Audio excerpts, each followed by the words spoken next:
What's going on is Anton from AntonDaniels.com. I appreciate you guys for continuing to rock with me, but I just got home off of an early morning flight, right? First thing through the door, I want to see my family. I love my family. You know, I'm a family man. I'm an advocate for families, right? Second thing, I got to get that hot shower because I got to throw the threads on. The threads make me feel like $1,000,000, but the third thing through my mind and all throughout the trip is that I got to have that Tiege pack. Tiege makes my life uncomplicated. It's uncomplicated skincare for men. The first way that I started specifically was their level 1 system. It's a daily face wash to get rid of the dirt and grime on your skin. 2 times per week exfoliating scrub to get rid of the dead skin cells.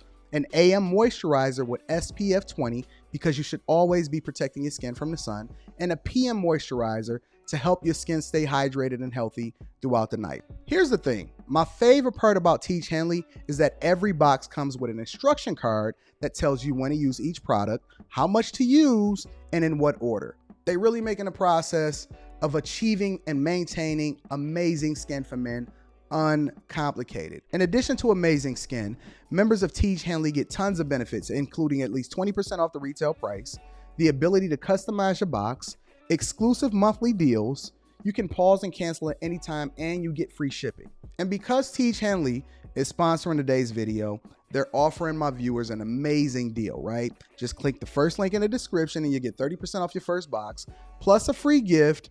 It's an amazing deal. You got to get started today. You're not out here trying to look like a Dusty. And if you travel as much as I do, which I'm sure most people don't, but you know me, I'm pushing my bag chasers in order to be in the top 5%, top 10%, top 1%.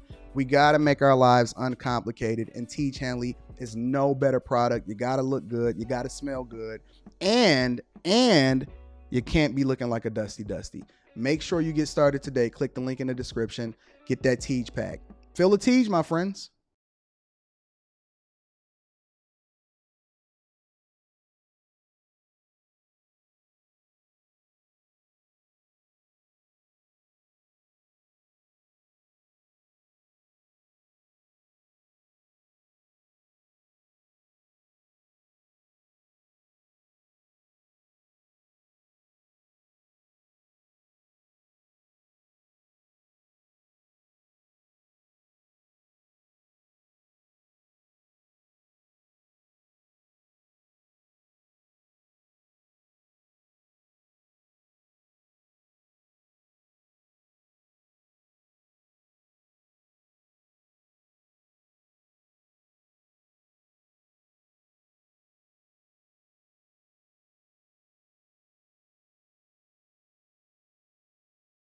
They're like, what is going on with my connection?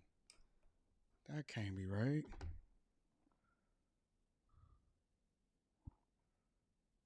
Y'all got to give me a second. I don't know what. There we go. Jesus Christ. What's going on? It's Anton from AntonDaniels.com. I appreciate you guys for continuing to ride with me. Welcome to another edition of the Millionaire Morning Show. Time Dog was trying to figure out whether or not we was just going to be feeling the Tiege for the entire show. What up, though, friends? Let me get y'all up on the big screen and see what's happening out here in these streets. How y'all feel today? What's the word?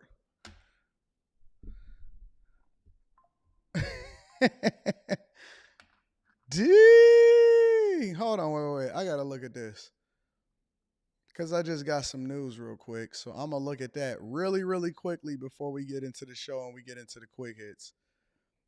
I got to check something out. What's up, friends?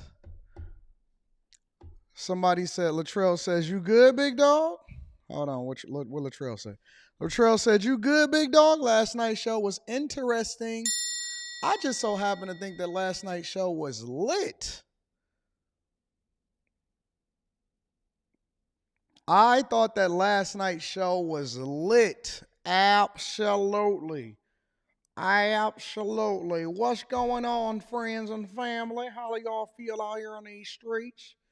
I want to give a special shout out to Mike That Dude.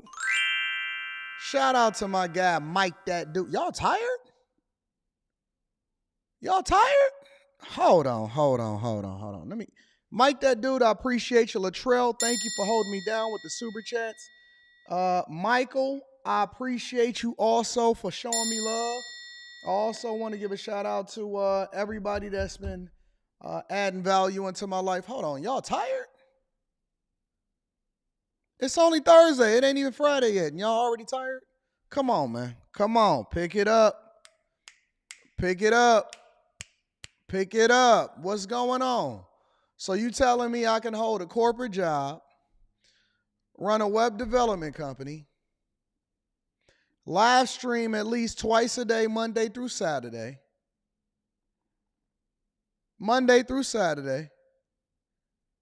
run a real estate company and a property development company, and y'all sitting here talking about y'all tired? Come on, man. Let's get it. Let's get it. Let's get it.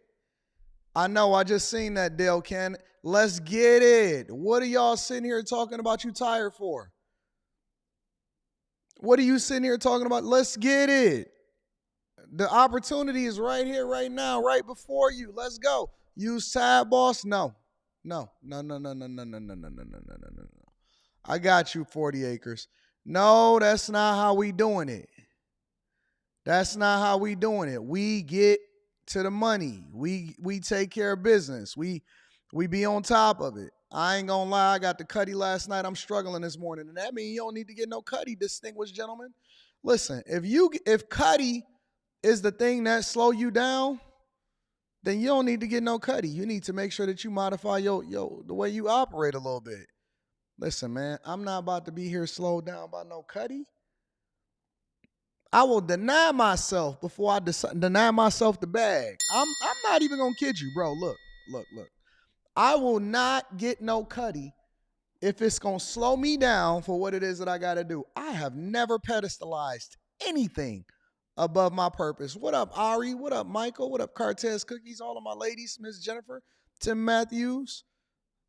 Y'all talking about y'all lagging? Man, come on, bro. Cuddy is to help me go to sleep. Cuddy is to make me go to sleep. That helped me sleep better. Help me put me out a little bit better. Come on, man. Don't be fumbling over no money talking about I'm slow. I'm lethargic out here, not lethargic over the box. Come on, man. Maybe you need to have some semen retention. Y'all know anything about, y'all know nothing about that? Come on, man. If it's slowing you down, then maybe you need to give it up a little bit. Come on, bro. I'm just saying. How y'all feeling this morning? Y'all feeling good? I'm feeling excited. I'm feeling extra special. I'm getting garnished. Shout out. I got a notification on my job from ADP. They said, Anton, we're gonna be taking some money out of your check.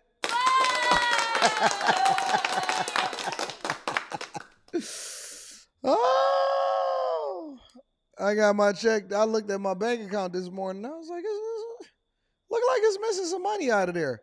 They said, listen, fam, we from 2008. 2008. Let me see if I can pull that up. I want to pull that up. Can I show that? I don't know if I can show that. Email, Gmail. They said, we're going to take some money out of your paycheck. I told Rita this morning, I said, it's a good thing I don't give a F about my paycheck. Good thing I don't give a... Man, look, I'm going to just be real, bro. I don't cap for nobody. I don't cap for nobody. Where is it at? Garnishment. I said, y'all still chasing me for 2008? I ain't even going to fight it. I'm going to go ahead and let them get it. Go ahead and get your money, big dog. Just take it on out. Just take it on out. Because usually you could go to the court and you can get that taken off. You could get that stopped. You go there, file a motion, say, hey, listen, I'm going to give y'all $50 every time I get paid. And they be like, oh, okay, cool. I said, y'all go ahead. Get your little money. Go ahead, steal. Messing up the money. Where's the garnishment? Wage. There it is. Oh, no, that ain't it. Hold on. Let me see. Where is it at? I don't even know where it's at. Is it in the trash?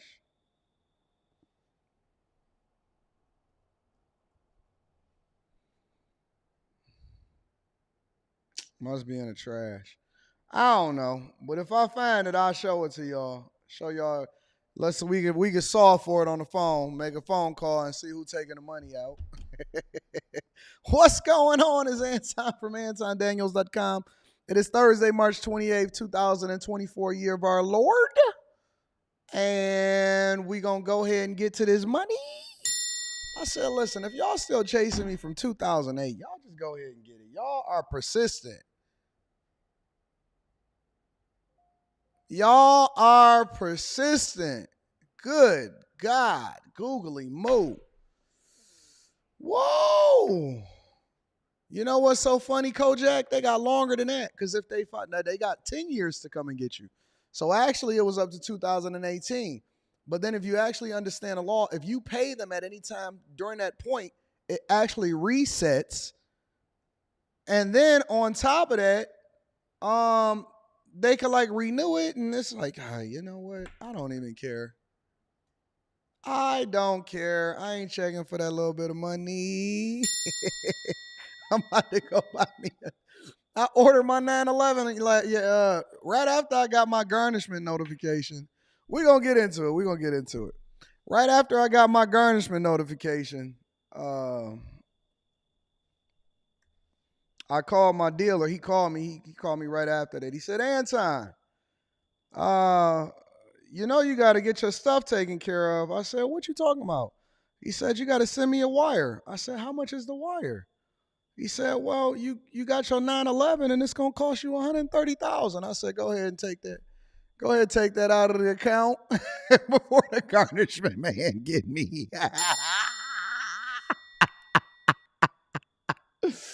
I said, go ahead and take that out of the account.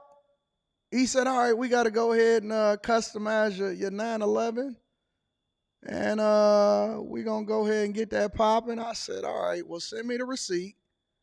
Send me the receipt. And then we're going to go from there. Right after that. I ain't lying to you. All right, listen. I'll show it to you. I need to find the garnishment so we can see what the garnishment look like, and then I'm going to show y'all the 911 receipts. I said, send me the receipt. He said, all right, Anton, I'm going to send you the receipt. Here's the Carrera. These are my options, you know what I'm saying? So I had to make some adjustments, and we got the all-white joint. We got it white with the red guts, heated steering wheel, crest on the headrest.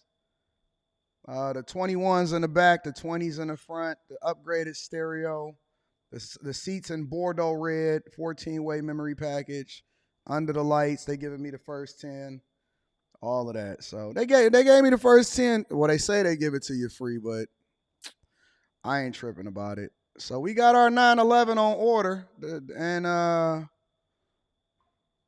I gave them the deposit, so we're going to figure it out and we're going to go from there. So I like all of my cars white. I don't like all of that, right? They can't be sitting here garnished. I said, I need a reward. Give me a 911. Porsche's treated me right, so I ain't tripping about it.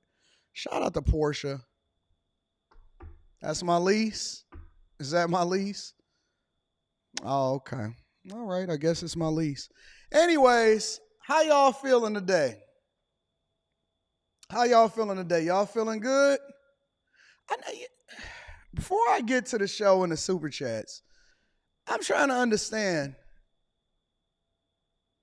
why do people why do they tune in? Like, why? Oh no, we're gonna get the Lambo too. We still got that on order. I got another year and a half to get my money up for that one. Why do people subscribe so that they can hate watch? I don't understand that. That's so weird to me. It's a female trait. Do y'all always try to figure that out? And they feel comfortable They feel comfortable typing and saying it. That's not weird to y'all. Somebody says stop bragging. Suck my dude. Oh yeah, this is the Millionaire Morning Show. I'm gonna do what I want to do. You know why? Because the only owner of this channel is Anton from AntonDaniels.com. I'm not gonna stop doing nothing. Ever. Ever. We gonna live this life, we gonna run this checkup, and we gonna get this money, and we gonna talk about it, and I'm gonna blow it and show it in your face. I'm gonna show it in your face. The more you tell me not to brag, the more I'm gonna show you all of the blessings that God has given me, because God is good all the time.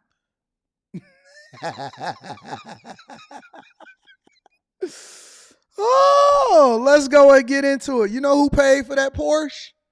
Tiege Hanley. 30% off your first order. Matter of fact, we're going to give you 30% off your order plus a free gift. Yeah, shout out to Tiege. Tiege, Porsche on you, baby. Tiege, we love our sponsors of the show. I also got a new sponsor, but we're going to be unveiling that next week. Part of the draft week coming here in Detroit, got new sponsors.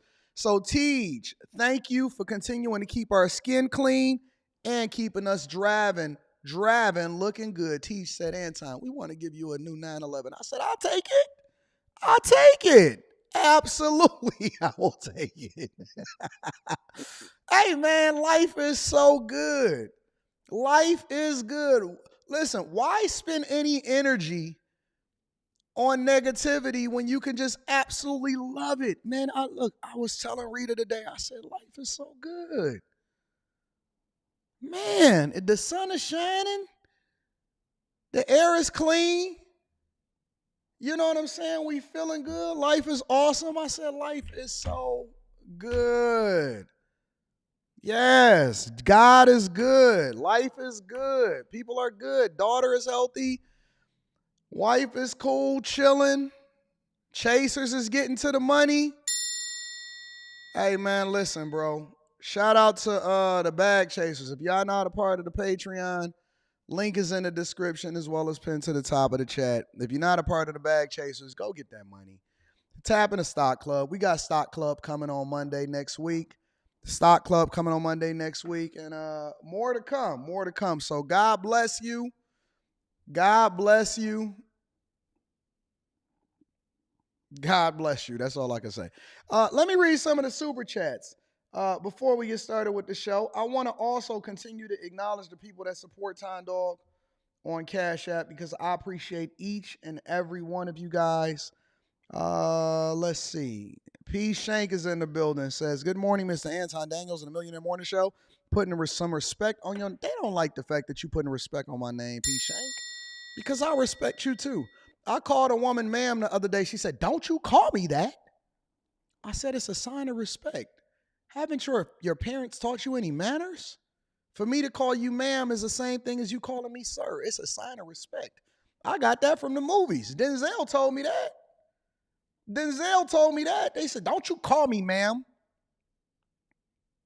And then right after that, her homegirl pulled up on her and said, hey, bitch. She said, hey, ain't it crazy that we live in an environment where a woman will acknowledge and love being called a bitch and then will scold you for calling her ma'am? So I show you respect. I'm the bad guy. Your homegirl pull up on you and say, hey, B. Hey, girl. I'm like, dang. When did bad become good and good become bad? Thank you, P. Shank. I appreciate you for continuing to hold me down. Latrell says the show was good. Hey, don't y'all steal that joke, because that's a part of my stand-up. I expound on it a little bit more. So don't steal that joke. Latrell M says the show was good. Just making sure you good, fam. Oh, no, I'm feeling great. And I appreciate you for checking up on me. Thank you, Latrell. Larry Walker says, Anton, I used to say you were treating the black culture real bad, but after last night's show, the black culture is trash. It ain't all black people, because all black people don't embrace the worst things for us. It ain't all white people. I love everybody. but the stuff that we celebrate the most as a collective, because we don't separate ourselves when we're talking about the majority, not the minority. It's trash. Says, I got garnished from 2007. Oh, so you know how I feel, huh? You know how I feel, huh, AJ Wise? Carl Smith says, 67 and working 16 hours a day. Go get that bag. Hey, I was studying the people from Okinawa and Tokyo, and they said that they was the longest living people on the face of this earth, largely because they find purpose in the work that they do every day, even when they get into their old age. That's why I say that I'll never actually ever really retire. Shout out to Timeout. Timeout always just coming through with the 10 ball and hold me down. Miss Crow T. Shetty is in the building, says, I got that for you. Thank you, Miss Crow T. Shetty, for finding value in what we do here. A-Man01 says, yes, AD, that's that women. Shh. It's crazy out here. Y'all ready to get into it? Hold on, let me pull this up. Sam Bankman-Fried. Before we get into the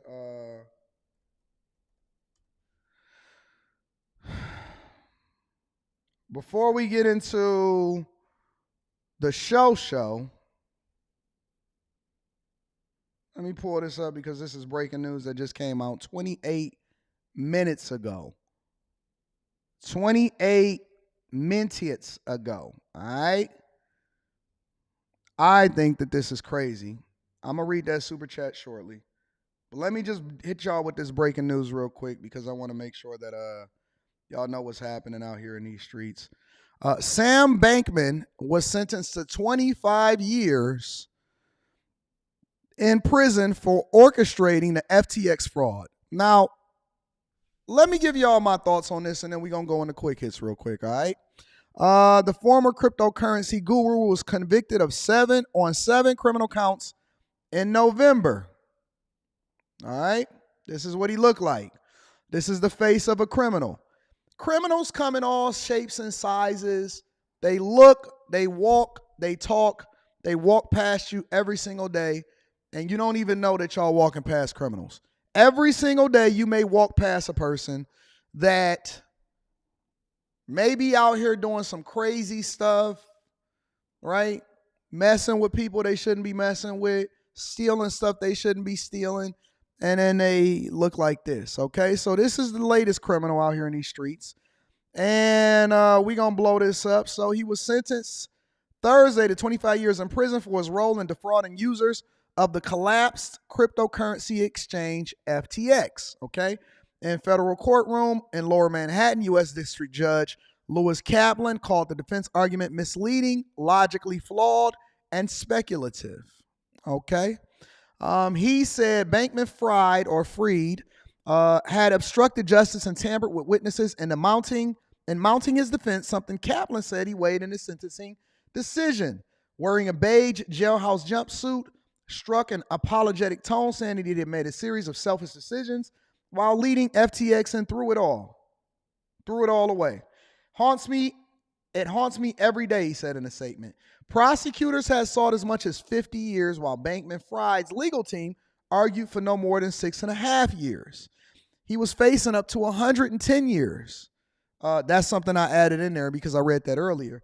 The legal team argued for no more than 6.5 years. He was convicted on seven criminal counts in November and had been held in the Metropolitan Detention Center in Brooklyn since, because he's a flight risk and he had access to all of that money, and who knows how much he stashed away.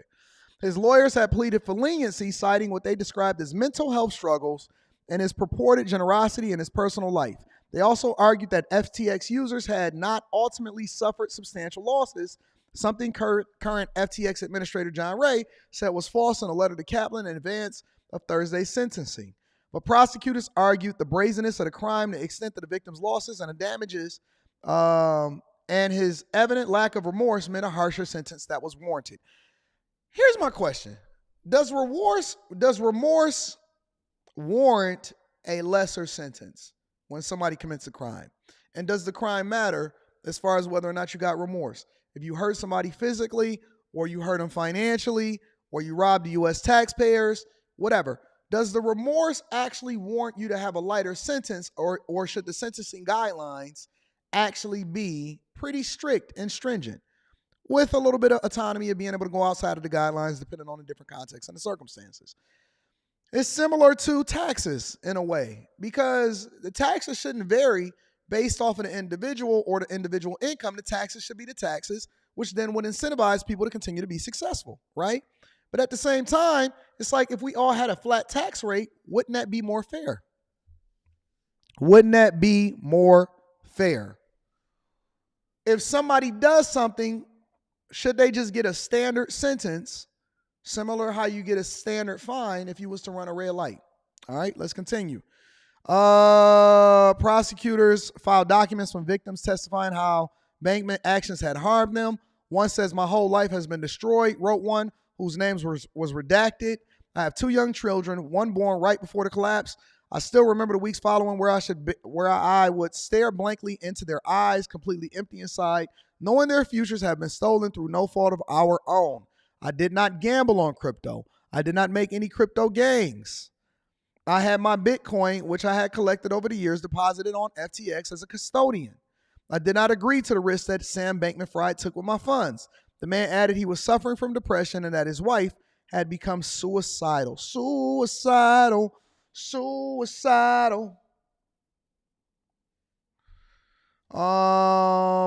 I know we can never make that kind of money back ever again. Another person wrote that how the loss of funds had affected numerous life plans, including a wedding, blah, blah, blah, blah, blah. In a recent annals of white-collar crime, Bankman-Fried sentence is many years longer than what most others found guilty have received.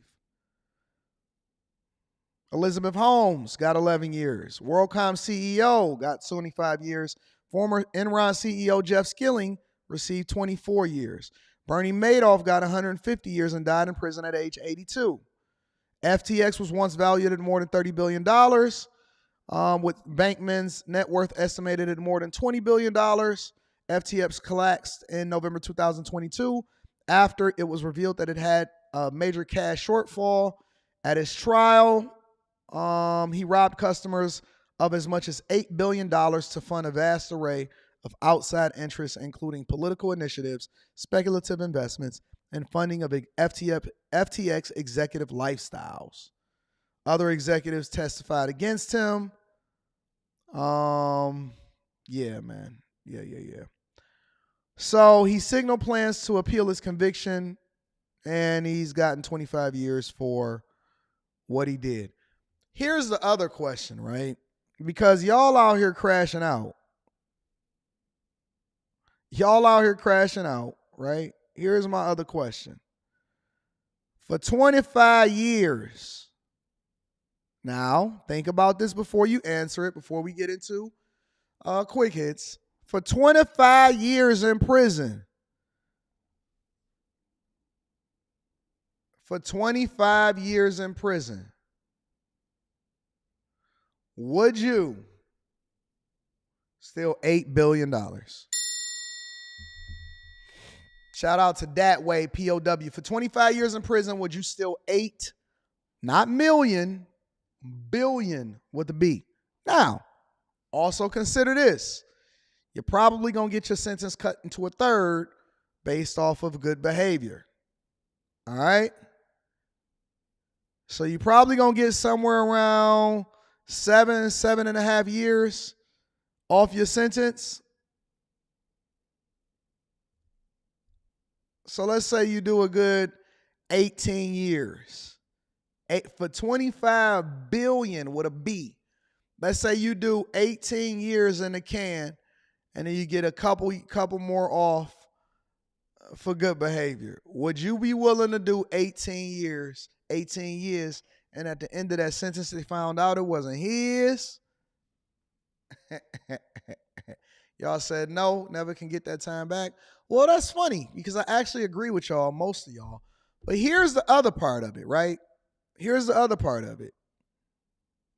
I see people crash out and do way big crimes that yield them less results and get them way more time and risk more for less. Every day we look at people that be on this show, and I'm going to show some of them to y'all. Every day we see people that risk way more and get way more time for way less. And so that then gives me pause because I'm not sure that I believe y'all. I'm not sure that I believe y'all. Because every day, a lot of people is out here crashing out for way less. Significantly less people crash out for. So I'm not sure that I really believe y'all. Maybe I believe y'all because most of y'all are chasers. Most of y'all is chasers. But I see people do it for way less. They do it for a couple dollars. A couple dollars. 8 billion. I think some of y'all is taking that ride up north. What up, Jennifer D? Yeah, it's not worth it for me. I can't justify it. I'm not going to do that. And so it's a little bit different for me as far as what it is that I stand for. Anton, you say you always interact with the chat and you shouted me out, bro. I'm gonna become a bag chaser. Shout out to the new chaser. So, got 25 years in prison. He's gonna appeal the sentence. He wanted to do way less. So that's what it is, all right? Let me read some of the super chats, and then I'm going to go ahead and get started with the show. The Gray Way says, your success shines a light on their failures. They wish they were you, dear haters. Instead of envy, use it as motivation. That's a fact. Jada Legend Sports Media says, glad to lay eyes on your brother, Anton. Hope you and the family is doing well. We doing well. We doing good. Jake Fever says Bitcoin is technology creating better money. Cryptocurrency is money creating technology. They are not the same. Bitcoin will eat the world 300% since I jumped in October. This is just the beginning. Congratulations, Jake Fever. I'm proud of you, bro. I'm glad that you're doing well. In a Heartbeat. Shout out to In a Heartbeat. Amen 1. Chris J says, I'm not doing 18 hours. You can have the 18 years. I feel you, big dog.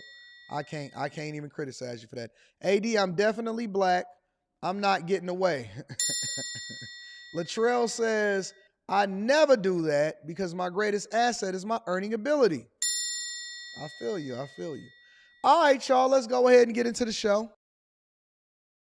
Quick Hits is a segment of the show that we dedicate to making sure that you guys understand what's going on across the nation and sometimes even internationally, all right?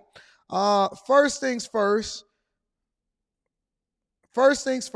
6 members of a gang was arrested in South Bay. Take a look. These 6 men were arrested in simultaneous SWAT raids spanning from San Jose to Southern California. They were suspected of assaulting a man with a deadly weapon inside a bar near Center and Tully in San Jose back in October. Police say it was gang-related, and last week they were finally taken into custody. Now, this was a very complex operation that involved multiple suspects throughout California. As police executed the search warrants, law enforcement officers seized 16 illegal guns, ghost gun parts and a 3D printer, along with kilos of cocaine, meth, heroin, and ecstasy, and $80,000 in cash. Police say the group was also the target of an international narcotics investigation. The FBI and Customs and Border Patrol also assisted. Christian Sung is the only one who was arrested in San Jose. The rest live in Orange County. I think with any suspects that we take off the street, that's one less person that has a firearm, one less person that could be a victim of a shooting or a stabbing. Getting guns out of the hands of people who cannot legally handle them is more important than people realize. Danny Garza has spent decades trying to get gangs off the street in East San Jose. The community advocate says arresting just one gang member reduces crime, and he's seen how it can change a neighborhood. One person got arrested for 2 months. Everything went away. The person gets out of jail, everything comes back. That's how important one arrest could be. It doesn't matter where it is. He hopes San Jose will get more officers to boost these types of investigations. All 6 men were booked for assault with a deadly weapon, but will likely face more charges. Sung is being held at the Santa Clara County Jail without bail. Did y'all see all of those guns? I'm not really sure that y'all got the message that the community advocate man said. Let me bring it back up on screen. He said, listen, because a lot of y'all keep claiming all of this BS when it comes to don't have police, send therapists when it's ever a crime. That man said, listen, I'm a community advocate and I try to keep people off the street. One arrest for one person, and they was in jail for 2 months, it changed the entire neighborhood and everything got better. The dude came back, everything went to hell again. He said one arrest changed the dynamic of the entire neighborhood, and as soon as they came back, everything went to hell again. We got to keep the criminals off the street, and we all know who they are. And see, they talking about, oh man, you know, assault on them. Man, what about the drugs? They had kilos and money and guns and 3D printers and switches and all of this stuff. It's bad out here, man. It's bad for every community. It's bad for everybody. And it's not just one group of people. But this is even worse, in my opinion. It's not safe anymore. My kid is terrified. He's trauma. He has traumatized. New tonight, a father is sharing his family's story after surveillance video shows a man tried to kidnap his son in Ocean Beach. This happened on Friday night right in front of the father while the family was finishing dinner outside the new deli they just opened on Newport Avenue. Good evening and thanks so much for joining us. I'm Marcella Lee. CBS 8's Abby Black spoke with the father and the family, of course, is still shaken. Adrian Villanueva says that he and his family were out here enjoying dinner. His 8-year-old son was playing right here on the sidewalk on Newport Avenue when a man grabbed him and tried to pull him across the street. All of it was caught on camera. Watch this surveillance video as a man yanks an 8-year-old boy playing on the sidewalk in Ocean Beach. He was like this, and he just grabbed my kid right here. He just grabbed him and put him down. And he said, "Is my son, is my son." That's when Adrian Villanueva tried to pull his son from the would-be kidnapper. And I pushed him. I said, "No, he's not your son." And then I tried to get him out, and that's why he grabbed my kid and he started running away through the street. On the video, you can see bystanders rushing to help. And the security guards from Pacific Shores and from the Harp, they come over here and they grab them and put him towards to the car. He was right here. The Good Samaritans were able to pull the boy to safety and restrain the suspect until police got there. Hold on. Can we get a round of applause for the idea that the entire community came to and just mobilized without even thinking about it? They immediately went over there and they started getting to it. Everybody start getting active and getting involved. You know what most of us do nowadays that's completely disconnected? Either we do like this and start filming it, or we say, hey, that ain't my business. That ain't my business. Listen, it's one thing if you're talking about a domestic dispute between a man and a woman. Listen, that ain't my business. And I ain't crashing out for no chick that I don't know. When we talking about kids and we talking about people getting snatched up, that's a completely different conversation. That's a completely different conversation. So shout out to the whole community for continuing to stay mobilized and being on top of things. Oh my God. He was crying. I say, "I miss my family. I miss my family." Villanueva says he originally sympathized with the suspect and didn't want to press charges. And I say no, because my human side said this guy, he was missing his child. But now he says his son is traumatized. He said, "Pa, I don't want to go back to Newport anymore. There is a bad people on the streets. I don't want to go back over there. Please don't take me over there." But Villanueva is a deli partner at Newport Quick Stop Liquor and Deli. The family just opened the restaurant a week ago, and they own another deli in OB. This is their livelihood, and they plan to spend a lot of time here. And he was crying. I feel so bad. I feel terrifying when I see somebody taking my kid. CBS 8 reached out to police to find out more information about the investigation, but have not heard back. I want the people that come to the store, they feel secure. Villanueva shared his assigned case number given by police, including the suspect's name, Christopher Higginbotham. We found a Crime Stoppers issued for the suspect in 2018. The wanted fugitive was captured. It says that he has a history of felony convictions involving assault with a deadly weapon.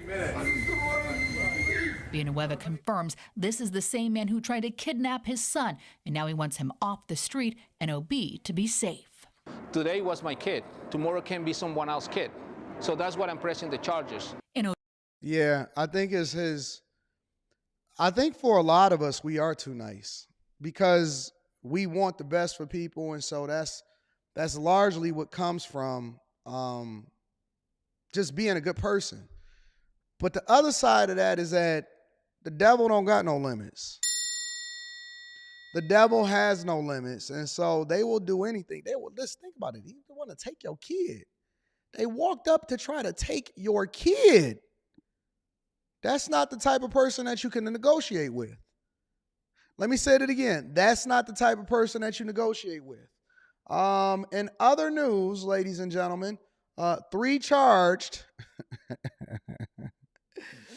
after posing with the stolen items from a home invasion and breaking into other people's stuff. This is insane, bro. 3 men are now in custody nearly 3 months after a home invasion in Chester County. Investigators say they entered a couple's Berwyn home, threatened them with guns, abducted them in their own car to take them to their business, and then tied them up inside their attic. This led to a months-long investigation involving the FBI. Our Kelly Rule was there for the announcement and joins us live with the latest. Kelly? Sheba, I did speak with one of the victims involved in this. He's an art dealer. Understandably, he was not ready to do an interview today, but he tells me while the arrests do bring some relief, they're still incredibly shaken up. They have been, of course, for months. Investigators say the couple did not know these three men personally, but they do say they were targeted.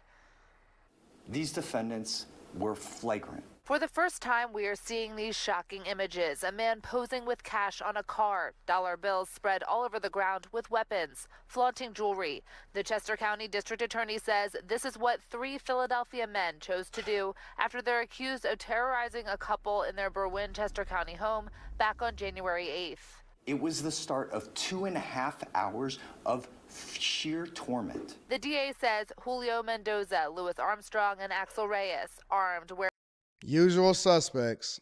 Shout out to the usual suspects. Let me look at these dudes. The DA says. Yep. I know a Julio that's just like that. I know a Julio that's just like that. Got good hair, but incredibly unkept. Suspect. Julio Mendoza, Louis Armstrong. Louis. Yeah, shout out to Louis. Louis is high. Got them bags up under his eyes. We need to be able to profile these guys a little bit more. Got the tattoo on the neck. Suspect. Suspect. Hold on. Let me look at Julio one more time. Does Julio got a tattoo on his neck?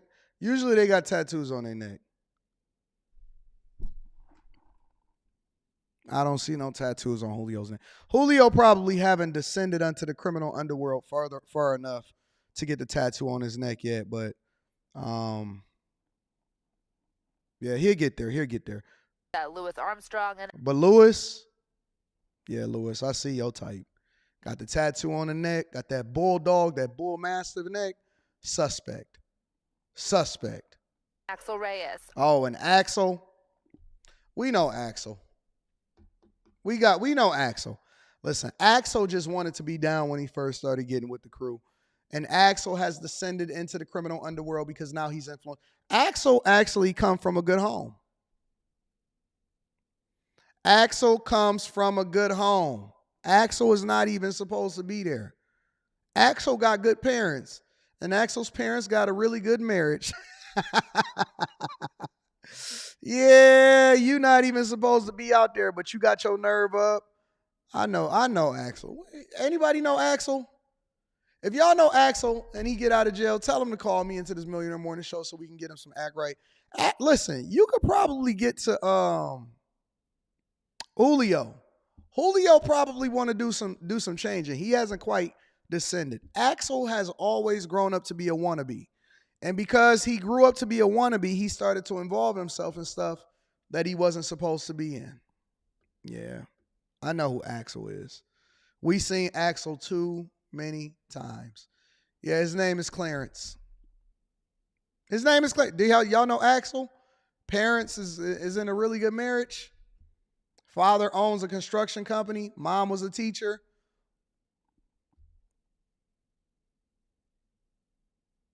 Home is paid for. Really stay in the suburbs. He started slumming it out and then decided to stay in the hood because they gave him some credibility because he was the only white boy that was there. We know Axel, bro. I seen Axel too many times. Keep on saying, what up, cuz?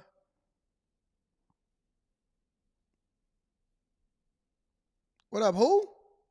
My name is Anton and your name is Axel. Axel Whitberry, okay?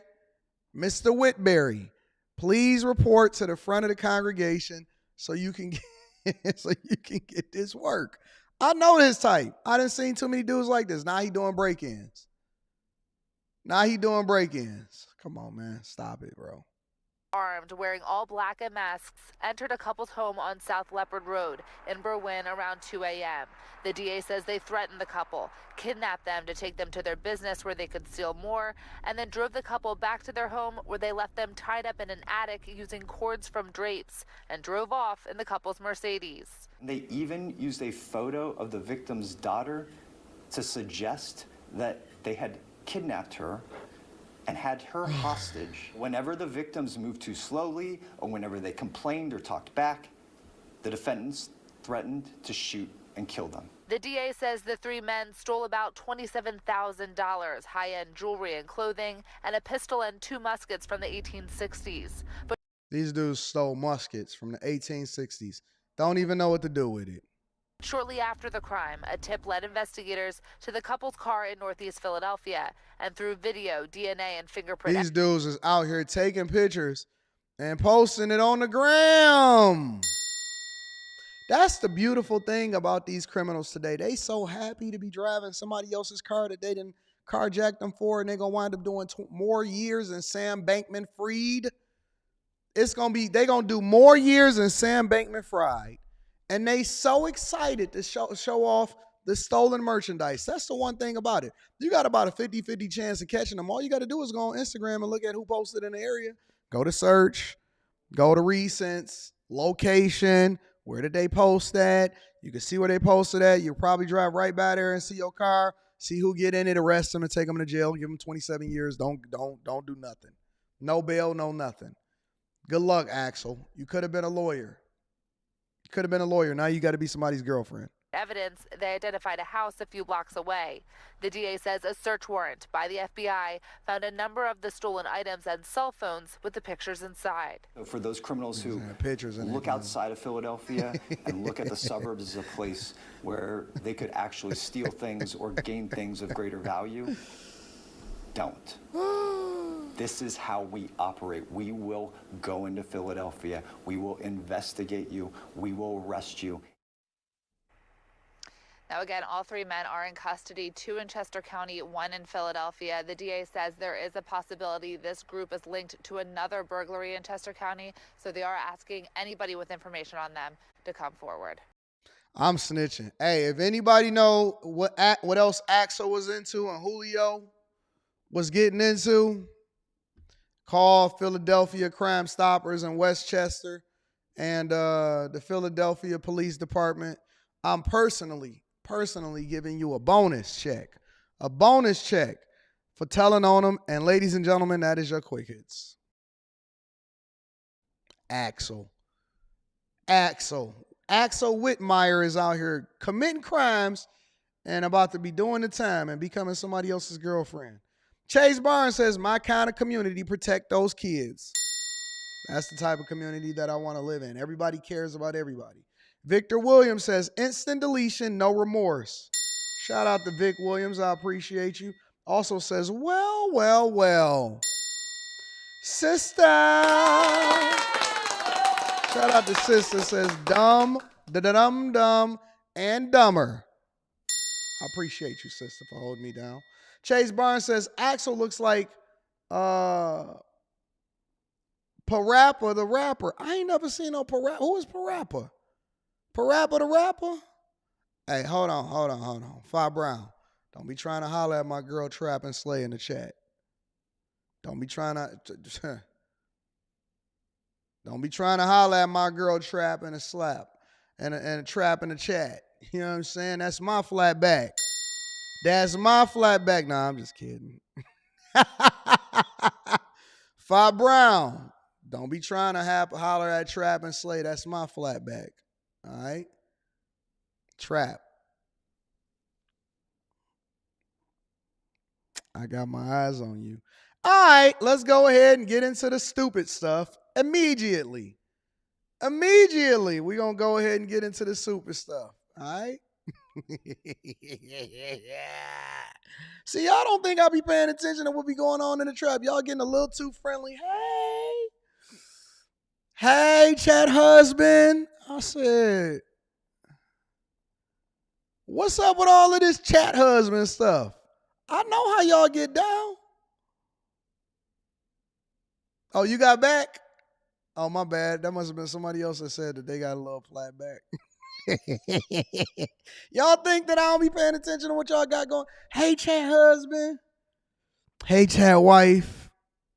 I went back and looked at the replay of one of my live streams the other day. I said, Rita, what's going on in here? Is this just like how they be at work? Is this how they be at their jobs? Hey, work husband. Keep on bringing milk and cookies. Sending each other emojis. Nope, not in this church. In this church, we are going to be paying attention to who is going on with who. Deacon Elderberry, what you doing over there with Sister Mayberry? Deacon Elderberry, what are you doing over there? Keep on helping Sister Mayberry. You always the first one at the front of the congregation to help her come up here and get prayer. Sister Mayberry, how many times you gonna get baptized? Huh? You need your oil blessed? How many times you gonna get prayer? Deacon, step back for a minute. Deacon, you gonna keep getting prayer in this church? I know what y'all doing. See, listen, I'm aware. I pay attention to my people. Y'all keep on coming in here, keep on, hey. Threw one too many emojis up. First it was one heart. Now it's a broken heart. Now it's 2 kisses. Next thing you know, you got 3 fireworks. I ain't playing with y'all. I'm watching y'all in my chat. Y'all keep doing stuff in the chat and we gonna. Then y'all be at the meetup. You need a drink? Nah, we not gonna do it. We not gonna do it. I'm paying attention to everybody. I'm watching. Shout out to the chat. Chat Lives Matters. We doing a live stream tonight on After Hours. We doing a live stream tonight. Miss Lolita. Shout out to Miss Lolita. Yeah, it have been marriages. Yo, I had somebody that got married at one of my meetups based off of them meeting each other inside of the chat. I ain't lying. That's why I've been paying attention to y'all. I said, okay, who's talking to who? And let me see what's going on over there. Because somebody came to my Dallas meetup and said, Anton, we got engaged. And then they're going to get a coach call talking about, we married now. We's married now. Ms. Lolita says, preach Anton Daniels. I detest people who harm children and thieves. How do I become a moderator? I got you, Miss Lolita. Let me work on it. I got you, baby. I got you. Can't wait for the next meetup. No. I got my eyes on y'all. We doing after hours tonight just to let y'all know because Thursdays is mine. I know I can't even hate on Kojak because Kojak like 6'12". Before we get into the next story, do y'all know that Kojak is like 6'12"? Kojak was the tallest person that I had ever seen in my life when we was in high school. Kojak was 6'12" in high school. I said, Kojak, will you be my protector? And Kojak been holding me down for 20-something years. Shout out to Kojak. Kojak, him right there. Said Kojak is my Batman. Shout out to my security. Kojak is in the building. Y'all ready to go ahead and get to the foolery, the tomfoolery, so that we can go ahead and get to the money? I ain't lying. Kojak is tall. He tall in real life. Real tall. No cap. Kojak is so tall. I said, dog, go ahead and get to that, Kojak, then. Let's get to it, y'all. Who we got on the minute? Oh, yeah, okay. We got to deal with the Diddy situation. Diddy hot right now. See, listen, y'all got to give me some slack. This is the Millionaire Morning Show, but we always got to throw Diddy in there at least for the next week, so y'all could just expect a Diddy segment. Somebody said something about Diddy. The lawyer did it. Oh, my God. I'll be sure his son came home. We going to get this one out of the way. Give me 10 minutes. Let's get to the Diddy nonsense. Because the Celebs is now talking about it, and they want to get a 2 cents. including Toure. Would we consider Toure a celeb? We're the realest morning show in the world. We just, even the stories that we really don't want to do that we know we got to do because the people want to stay informed on it, I'm going to tell y'all that the people want to stay informed on it, but I don't really want to talk about it. So we had to take another story out in order to put in the Diddy segment. I'm going to just be real with you. That's why they don't want to give me my $30 million. Because I will be on there like, listen, man, the producers made me do this, but I ain't really want to do it. They said it was a good idea, so we got to go ahead and get to it. All right, is Toure really a celebrity? We got Toure, we got Fat Joe, we got several people that want to get a 2 cents on it, okay? Let's see what Toure, look at Toure. I don't trust no man with, let me be quiet. Okay, Toure with the afro, he got something to say about Diddy too on MSNBC. Let's go over to what he got to say. Toure, what are your thoughts on Diddy? The people in the industry have been hearing about. It's giving R. Kelly, Toure. It's giving. It's disturbing. You know, I was personally disturbed many years ago. Okay, I know this man well enough to call him and say, hey, I need a favor. Yeah. And this might have been 10, 12 years ago that I called him and say, hey, I have a family member who I want you to hire them as an intern. Yeah. And I have never talked about this publicly. And he said yes. And they were flying around, one of the interns, Atlanta, Miami, whatever, on the jet, in the house, whatever. And then the internship stopped abruptly, like 3 or 4 months into it. Yeah. And I spoke to my family member, like, well, what happened? And they wouldn't say. Yeah. And I'm like, why did it end? He wouldn't say. And years later, they finally came out, and this a male, and said that Puff had said, come home, stay the night with me, or the internship is over. And they said, absolutely not. He said, absolutely not. And the internship ended. But from there, I was like, this is how it goes. Okay. Yeah. Okay. So to hear that things went even further with potentially, allegedly, many other people, it's not, we feel like we've seen this coming. Well, there was the situation with obviously Russell Simmons, who does not live in the United States any further. Mm-hmm. You've had these situations obviously with R. Kelly. This feels like it is going down that kind of a track because you have multiple accusers with nothing proved. He's not been adjudicated whatever, but it's just talking. Video. And he paid Cassie a lot of money. A lot of money. And you know why I don't believe him? You know why I don't believe him? Because I think that Toure is sassy myself. I can't prove it, but that's just my own personal thoughts. The other side of it is, how do you sit here and say that he was your homie? How is he so cool? Y'all were close enough for you to be able to have his personal phone number. And then you were able to call him and say, hey, fam, can you give my little homie who's grown, who's an adult, an internship? He said, yeah, no problem. I got you. How did y'all get that cool? Number one. Number two, they're grown, so they can say yes or no. And number three, nobody was forced into it. Number four, here's the most troubling part. Why are you just now saying something? I can't stand these Me Too zesty dudes. It aggravates me to my core. I cannot stand the Me Tooers. Oh, wait. I got a story about Puff too now that Puff is going down. You know, I could tell you a story about Puff, and I was really one of his best friends, and I was so close to him. And I was able to give him a phone call and say, hey, man, my guy needs an internship, needs a job. And they're flying everywhere around and whatever. And so that was 10, 12, 15 years ago. Now in 2024, you decide to go on MSNBC in order to get off your rocks. Stop it, bro.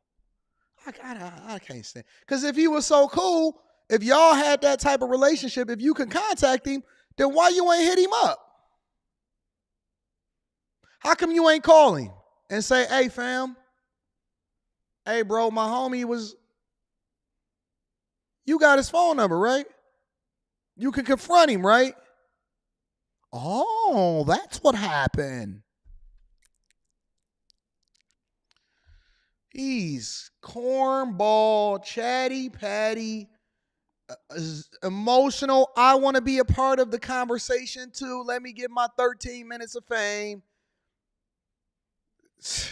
Corny, bro. The people are coming with videos, though. I mean, like evidence, not just hearsay. So, I mean, this is a very, very frightening situation. There was a period in the record business when a lot of wildness was going on of this sort. And here's another shoe dropping. Yeah. And the thing is, I think, talk about where he stands, because what he's saying sounds very Trumpy.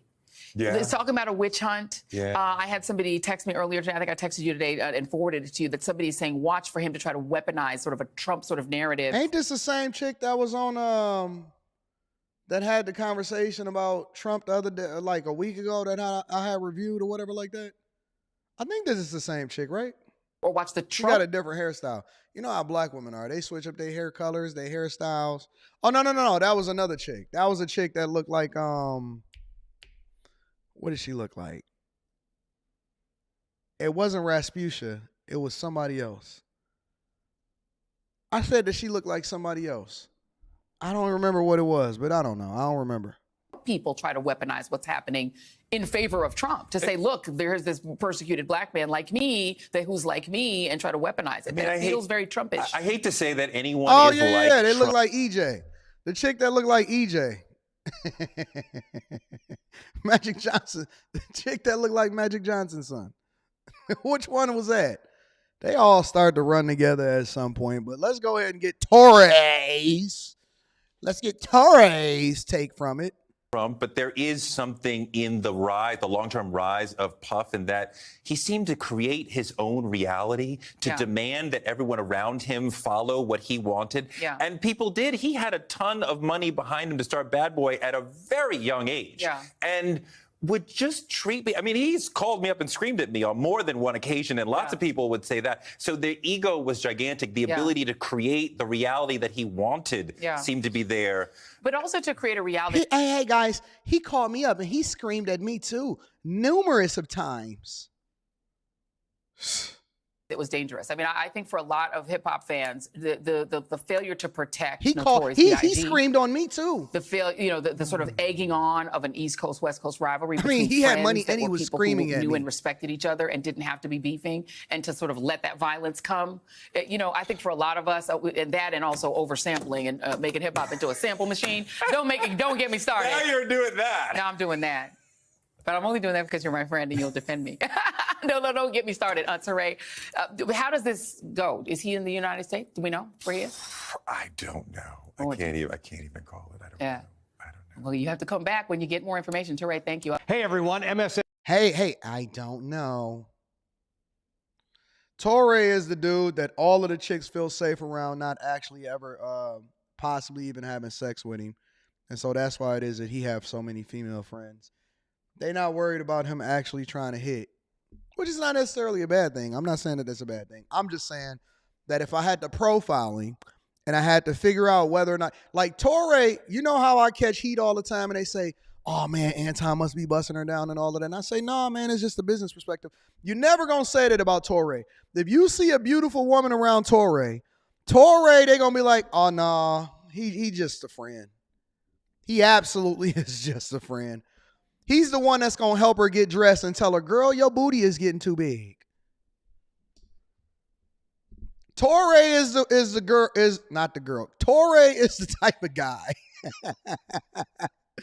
Toure is the type of guy that all of the girls feel comfortable sleeping naked around, or screaming naked around, and getting dressed and say, hey, oh, can you zip up my dress? Can you help me pull up my pants?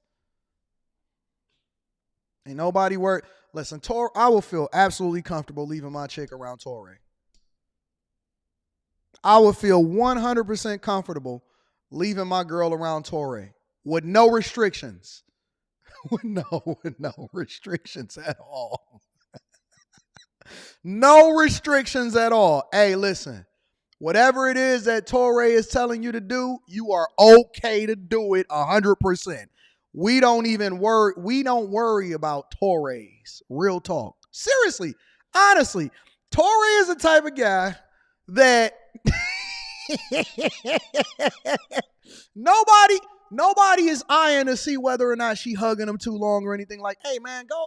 Hey, Toure will take you. Y'all can go by yourself and you can spend the night at his crib and I ain't even going to worry about it. Go ahead and hang out with Toure. I'm cool. I'm cool with that. Toure is like one of the girls. I would be more worried about my homegirl trying, or like a girl trying to get at my girl than Toure. Hey, man. Oh, Toure gonna be there? Oh, we ain't even gonna worry about that. He gonna snitch 5 seconds into the conversation anyway.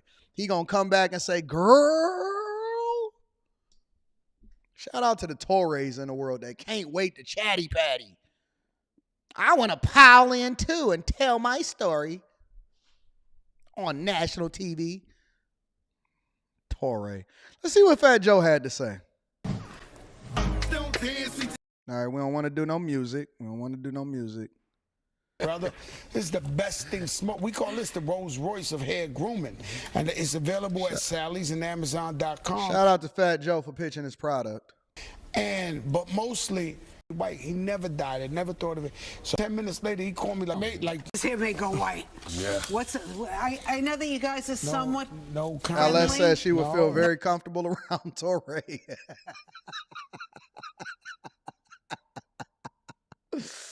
Oh, man. Hey, Toure, can you go and help my girl get dressed? She's naked in the other room. Just go ahead and help her, big dog. Help yourself to whatever it is that you want. You want something to drink?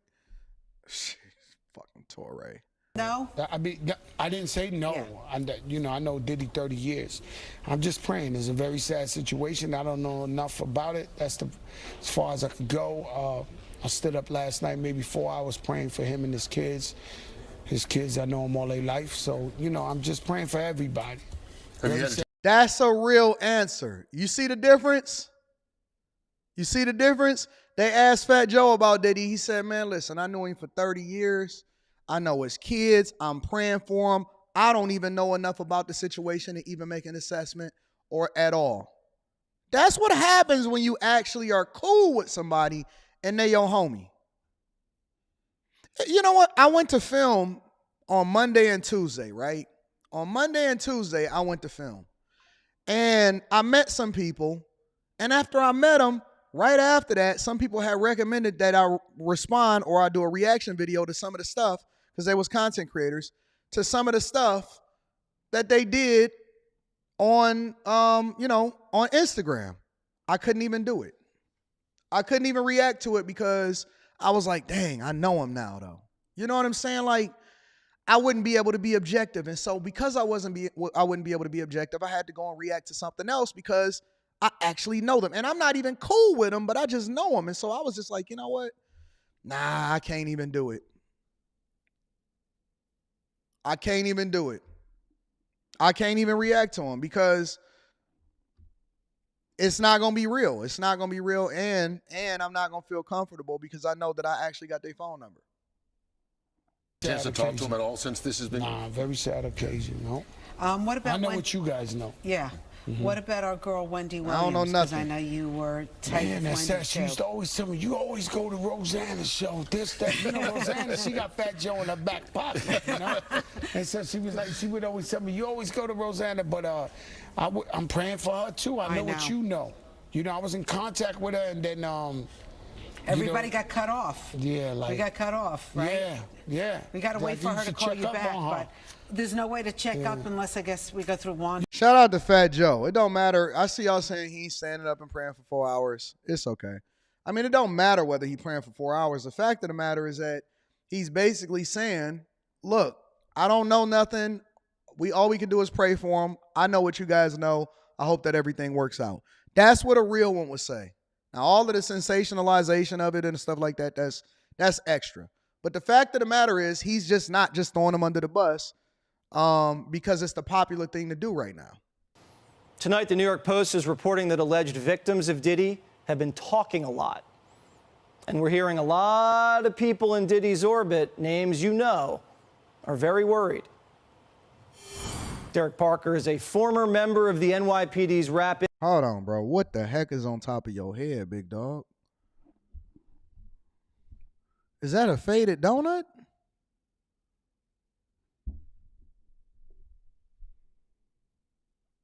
Is that a ball on top with the donut faded down the sides? Hold on. Let me just see what he got to say. Intel unit, and he joins me now. You had dealings with Diddy back in the day. No, not the faded donut. And he came on there. He went to his barber and said that because he got his beard done too.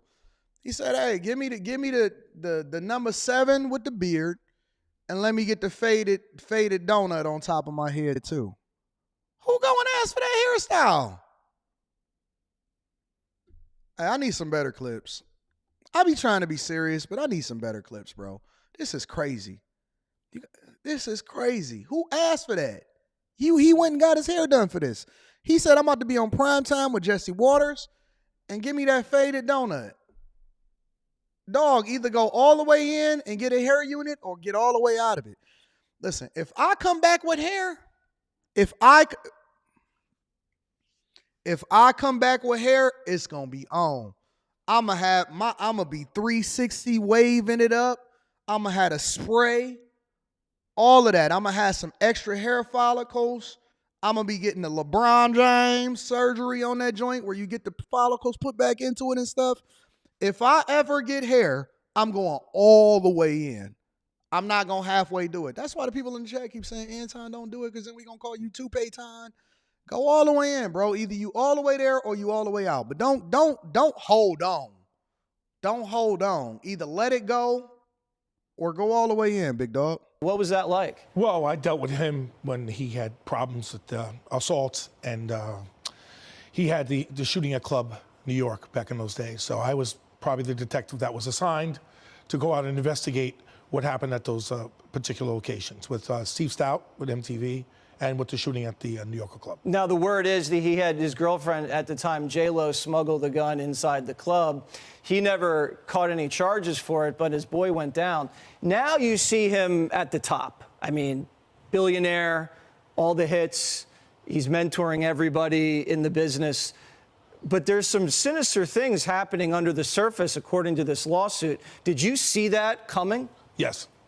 When I saw the payoff with Cassie, and I saw that come out and how that was quickly taken care of, I knew things were going to come after this. All right. That's enough. We don't see no. Well, I'm done with this. I don't want to hear anything more from these chatty patties. I don't trust people that got a landing strip on their head, personally. I don't trust people like Toure and his combination. I don't trust people that got a landing strip on their head. I don't trust none of it. I don't want to hear it. I don't want to hear their opinion. All right, so we got our Diddy stuff out the way. All right, y'all. So we got that out of the way for today. I'm just giving y'all, I'm prefacing this by telling y'all that we're going to be talking about Diddy at least for another week. That's what's hot on the internet. And the algorithm said we like you having the conversation about Diddy. And so we're going to give the people what they want. Throw Diddy in the title, and then we're going to talk about all of the other stuff. We got to talk about it really quickly because we don't want to Rick roll you know what I'm saying? So we're going to throw Diddy in the title. We're going to get that out of the way, get our 2 minutes in, our 10 minutes in, and then we're going to get it popping, all right? We're going to get to the real stuff. I'm technically, Tim says, AD, you blowing up the whole chat arrangement right now. Reason I'm 58,002. Why this is the greatest morning show on earth? Because I be paying attention to y'all. Y'all think y'all going to be in the chat having some sex. No, you not. Not on my watch. Where did you meet her? I met her in Anton Daniels' chat. Nope. I don't know them. Pookie's friend Ray Ray says, maybe your friend Ray Ray will marry someone from the chat so I can move out. You know what? Hold on. My next show, tomorrow's show, I got to put Diddy in the title in the first part, and then I'm going to put the rest of it. That's what my next show going to be. I'm going to say, I got to put Diddy in the title, and then I'm going to go into the next thing. Diddy Ray title part, and then I'm going to go comma, next part of the stream. Pookie's friend Ray Ray says, maybe your friend Ray Ray will marry someone from the chat so I can move out of this camper and no longer pay fees. Shout out to my dog, Ray Ray. Shout out to my dog. Kingston says, what up, though? I got that 2 ball for you. Chris J says, not the chat trying to figure out 612. Y'all didn't know that 612 wasn't a thing?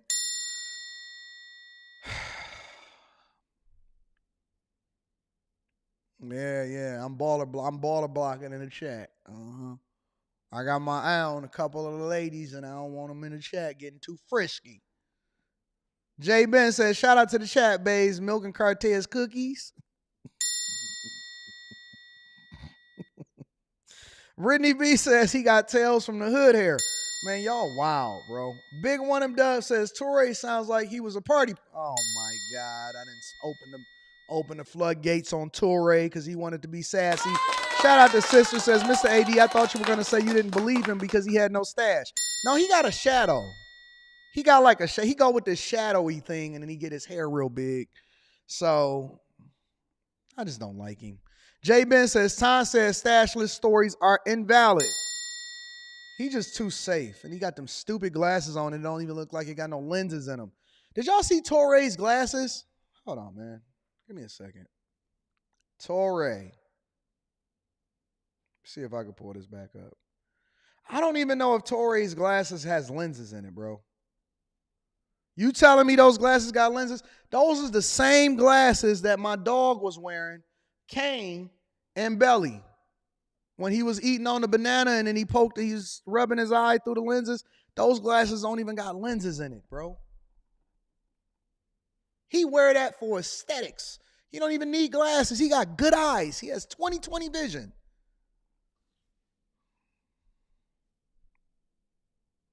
Why wait with R. Kelly? Why wait so long with Diddy? Who else is next? Who decided now it's time to investigate? We may never know. Shout out to BizQ. I love you, baby. Thank you for holding me down. Making my eyes itch now. Not even real glasses. You know what I'm saying?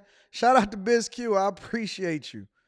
Chris J in the building says, time to go bald, homie. I'm about to get me some hair. I don't care what y'all say. I'm going to just show up one day with some dreads. And if I wear them long enough for the next 2 months, it's just going to be normal. For the first month, y'all may cap on me. Oh my God, Anton got a hair unit. Anton got a hair piece. He got some dreads. And then after a month, y'all going to just be like, oh, that's just Anton. Oh, Anton looking sweet. I like your hair, big dog. People forget. They got short memories. People forget and they got short memories, bro. Shout out to Chris J. Wealth Building Journey says, when he should have said, I call cap. Y'all wild. I'm technically Tim is in the building says, please don't go back on this walk down memory lane to when you had hair AD. No, I had some good hair. I might need a little bit of help. Just a little bit of help, but I got good hair. Last time you did this, the stream got sniped off the airwaves. JC Cut says, AD and hair in the same sentence. Y'all be hating. I'm about to turn the chat off. Can we get the chat turned off, please? Can y'all turn the chat off real quick so I can finish my show? Mr. Vince says, let the chat bust it down for a real one. Hey, ladies, I'm about to baller block. The fellas is trying to get y'all and the ladies. Toure looks like room 9. Toure is trash, bro. All right. We got to get to the show. We got to get to the real part of the show, all right? What we got lined up here? Let's see. We did Diddy, Sam Bankman, quick hits. Baltimore. All right, Baltimore. So the Baltimore mayor is now famous, okay? He's famous. And one of the reasons that he's famous is that he's taken advantage of, and I'm not saying that he's doing it voluntarily. You know, he's playing all of his cards the right way. I remember over the last couple of years, he had been catching Tom Jefferson. Okay, Rich Reloaded. Over the last couple of years, he's been catching hell because Baltimore has been in shambles. And it was in shambles before he got there. But then at the same time, he made a couple of missteps. You know, and everything wasn't going so well over in Baltimore. I mean, it's a hard job. It's a very hard job. And so since this whole bridge collapse over in Baltimore, the Key Bridge, he's been thrust back into the limelight. And, you know, he's making the right moves. And so when the reporters say, hey, listen, when is the bridge going to be rebuilt? You know, he says, listen, I don't care about the bridge. We need to focus on finding these 6 people that are still missing, that were the construction workers that were working on the bridge. I'm going to read that super chat shortly, Giorgio. You think you're funny. I got you. So he's making all of the right moves. He's doing it and he's planning and he's answering the questions the same way that I would answer the questions. And he's answering it with real passion. And he's not just saying the answer. He's not just answering it. You got to say it with passion. When they interview you, you got to hold it down. Listen, are you guys concerned about when the bridge is going to get built and what Biden said about rebuilding the bridge?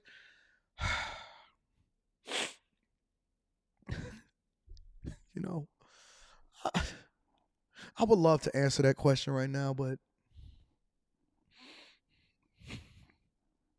I'm more concerned about the families.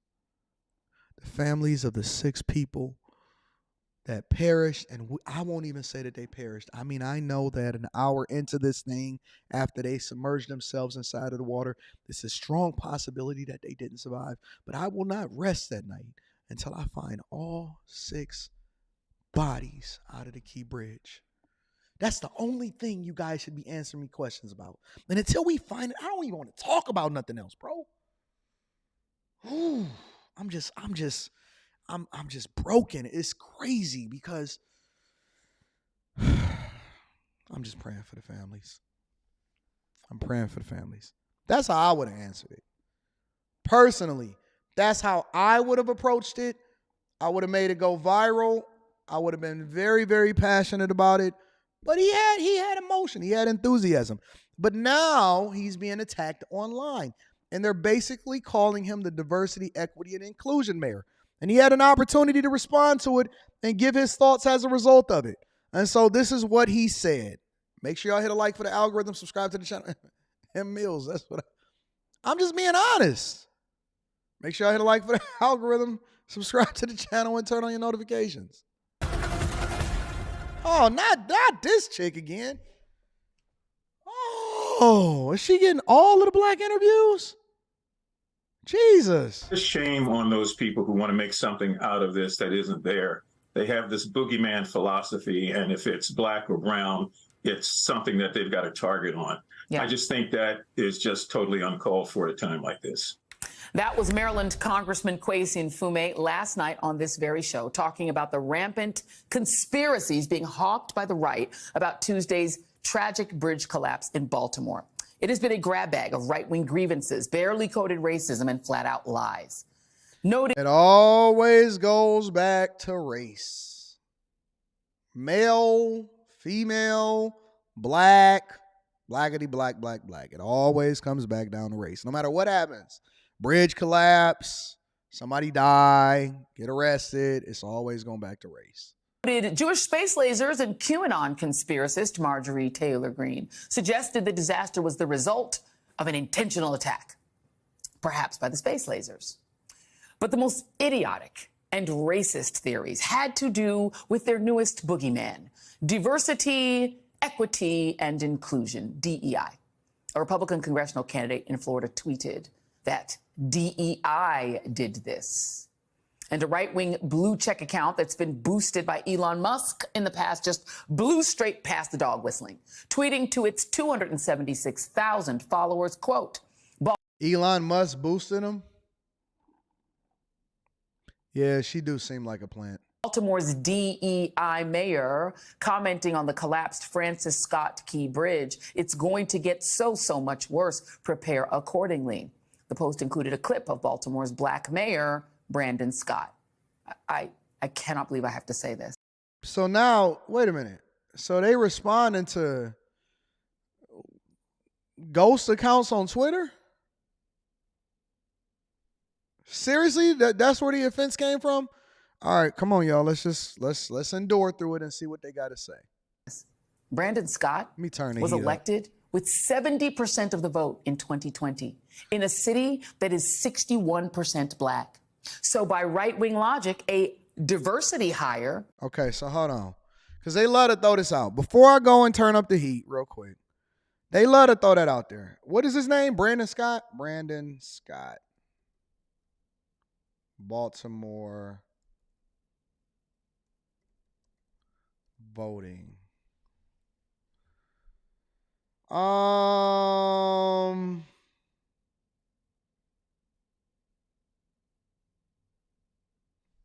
Mayor election results. Let's see. Brandon was elected mayor in 2020.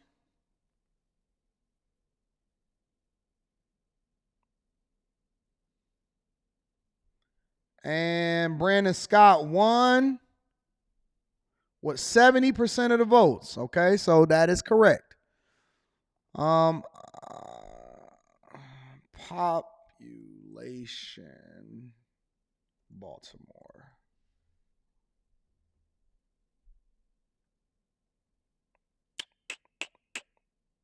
Early voting, election day by mail. Okay, so let me break down these results for you guys because I actually want y'all to see this. And this is why we like to mine out the results. So this is from Maryland.gov from the actual website. All right. Republican, 16,000 votes. Brandon Scott got 164,000 votes. The next closest was Bob Wallace, who was unaffiliated, and he got 47,000 votes, which was 20% of the vote. So Brandon got 70% of the vote. All right. But here's the thing. Early voting, 38,000. Election day, 17,000. By mail, 100,000 votes. Okay. 100,000 votes. So his total was 164,000 votes. That's city council.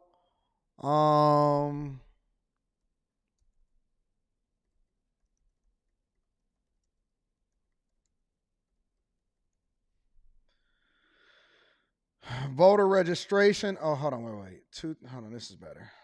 2020 Baltimore voter turnout rate. Because I just want to see. I want to make sure.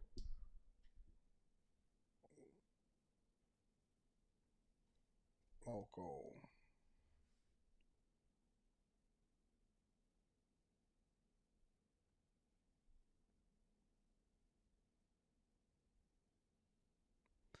No, that's the actual election itself.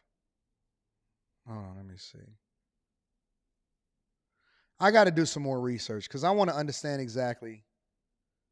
Because I don't know if this is tied to the actual presidential election because that's a little bit different and all of that stuff. But I got to do some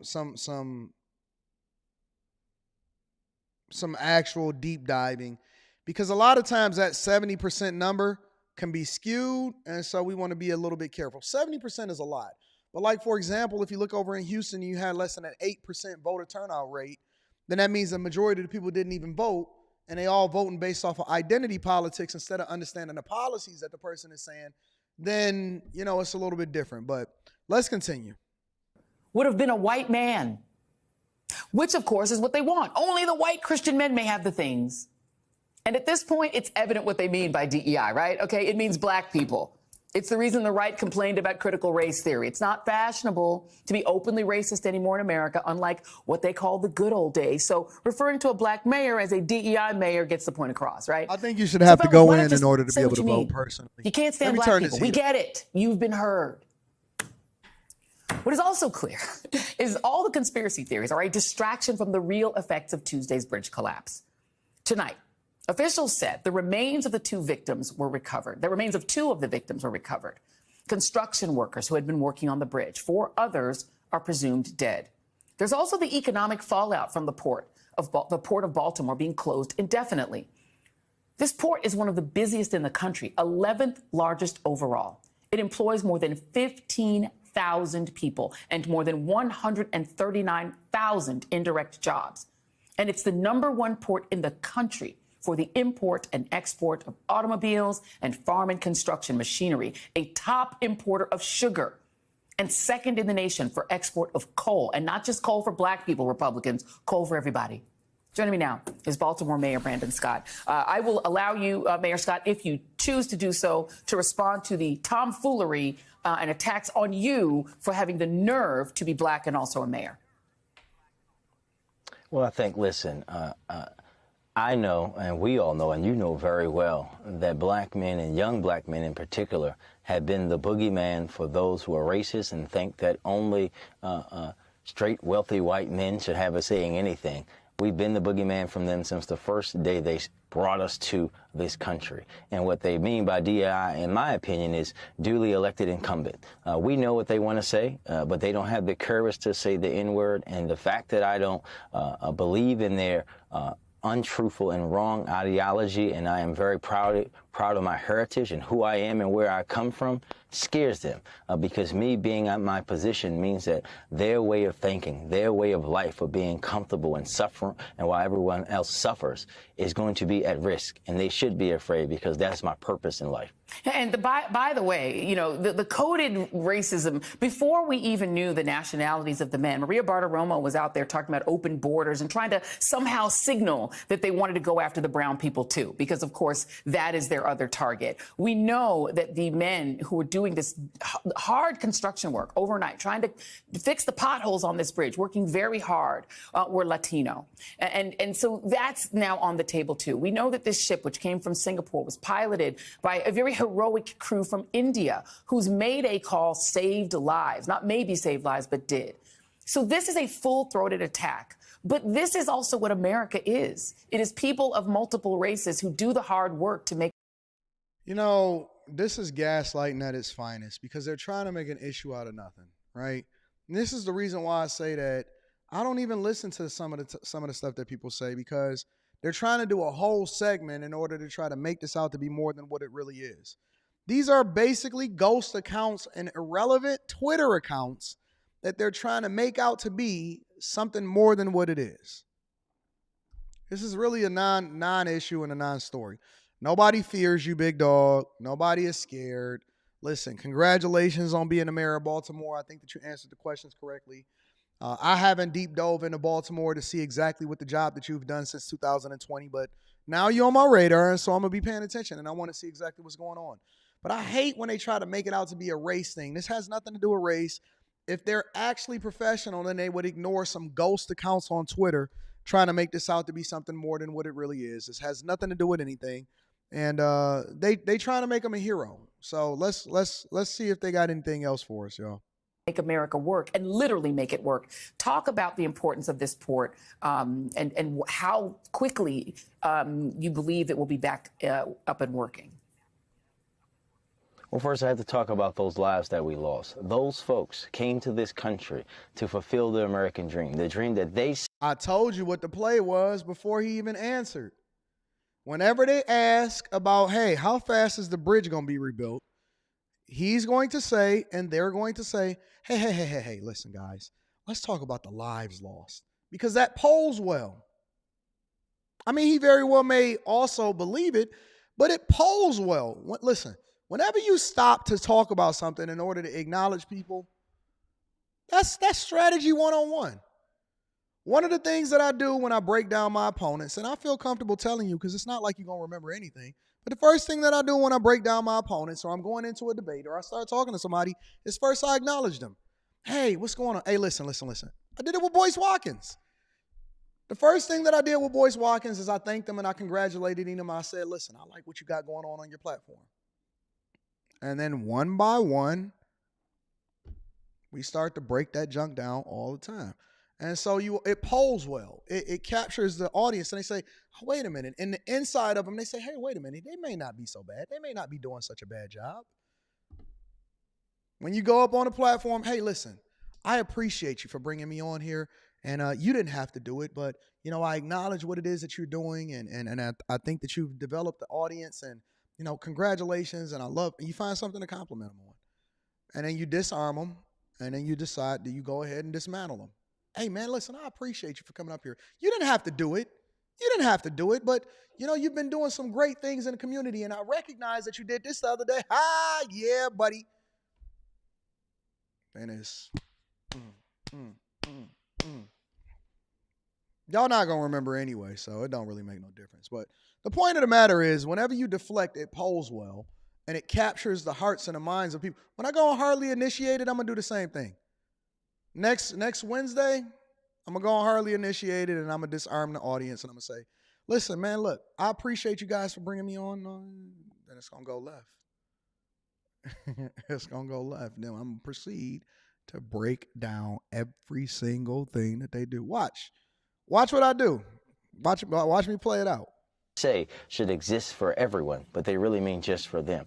They were working, filling potholes in the middle of the night, so all of us use that bridge could had better transit. This port is one of the most important, not just in the U.S., but in the world. And these folks that depend on these jobs, we are going to be working very quickly alongside and following the lead of our federal government, our state government, supporting in every way we can to get this port open back up. But we have to do that safely, in the right way, to make sure that nothing else happens in the getting it back up and working. We're going to do that each and every day. Everybody is working here together. We're ignoring all the conspiracy theorists, everyone who's playing bridge engineer at home, who's never even taken a class on engineering, and understanding that what this is about is showing the world once and again that Baltimore can't be broken, that our spirit is strong, and we will rebuild together and honor those who we lost. All right, cool. Thank you, my friend. I appreciate you. Shout out to the diversity, equity, and inclusion hires. We love it. We rock with y'all. We think that y'all doing awesome. Let me read some of these super chats, and then we're going to get on with the show. J-Dub says, contributing to the man unit. Oh, here we go. Here we go. I ain't even got my hair yet, and y'all already calling it. What if I grow my hair and it's actually a real, all 100% real pieces of hair? You going to still be calling it a man unit? You know, one of the reasons why I can't get no work done on me, you know what I'm saying? Like, I can't do no hair and stuff, is because I'm live every day. And so if I ever, was to take off and then show up one day and then I take my hat off and it's like, look, y'all, I've been growing my hair. Y'all going to be like, man, yesterday your hair didn't look like that. So I just go ahead and just be my regular self, whatever it is that I am. This is what I am because y'all with me every day and y'all see videos every day. And then if I show up with a bunch of hair, y'all going to be acting like Anton ain't got it. Man, what if I just grew my hair out? What if I just grew my hair? I can grow hair. It's just my colics. Just need a little help on my colics. That's it. Giorgio Let's Go says, Anton, would you go to a Diddy party if invited? I don't go to no parties. I don't go to nothing that's not sanctioned by me. Even when I go out and I go to whatever it is event that I got to go into, I don't deviate from the original plan that's on the agenda. And I catch my flight and I go home the next day. So the answer is a definitive no. I don't go to any parties that I'm invited to. D. Rouse says, adding to the... Oh, Jesus Christ. Okay, all right. Y'all got jokes today. Okay. Shout out to Sulphur, Louisiana. I see you over there in the Lone Star State. K. Cooper says, here's to the...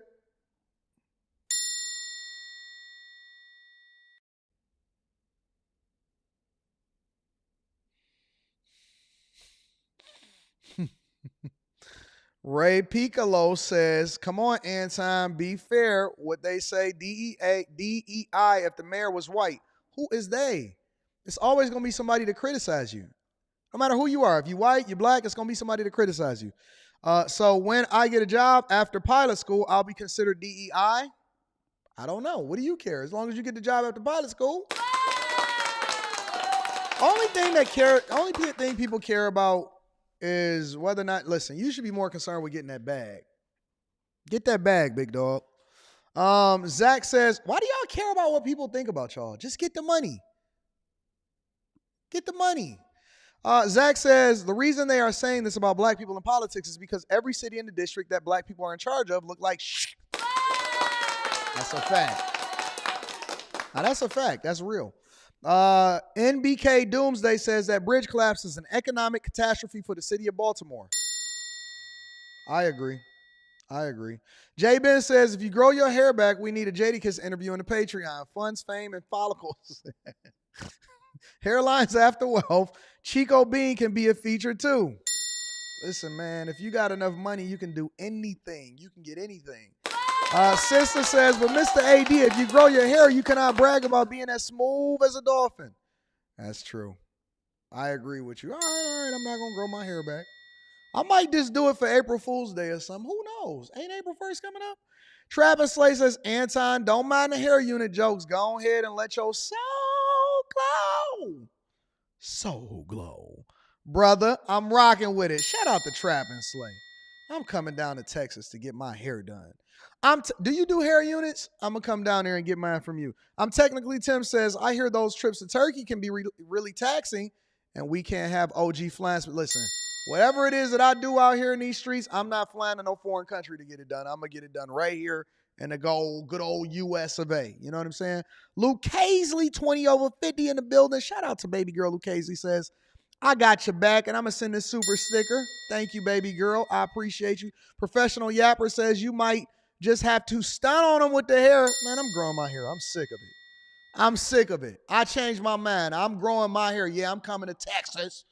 Dallas is like my fourth favorite city. I had Pittsburgh and Miami and Detroit. Rob Brown says, I got 5 on your hair unit, big dog. Hey, how much a hair unit cost? Somebody give me the numbers. What's the going rate for a hair unit? Get a BBL, Jack. I'm in the band, Nate Carter. Get a BBL. Come on, man.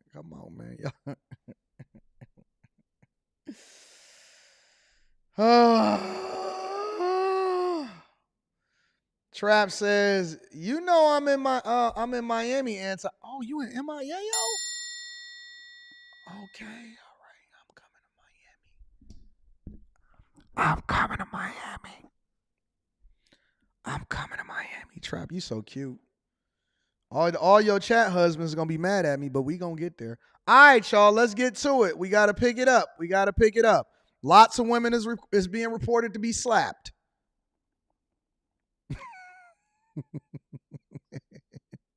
I know y'all wasn't expecting that one.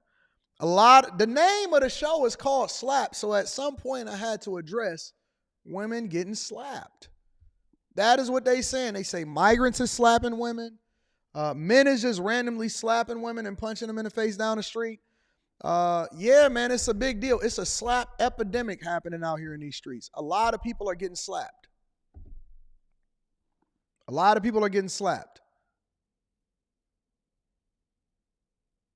Seriously.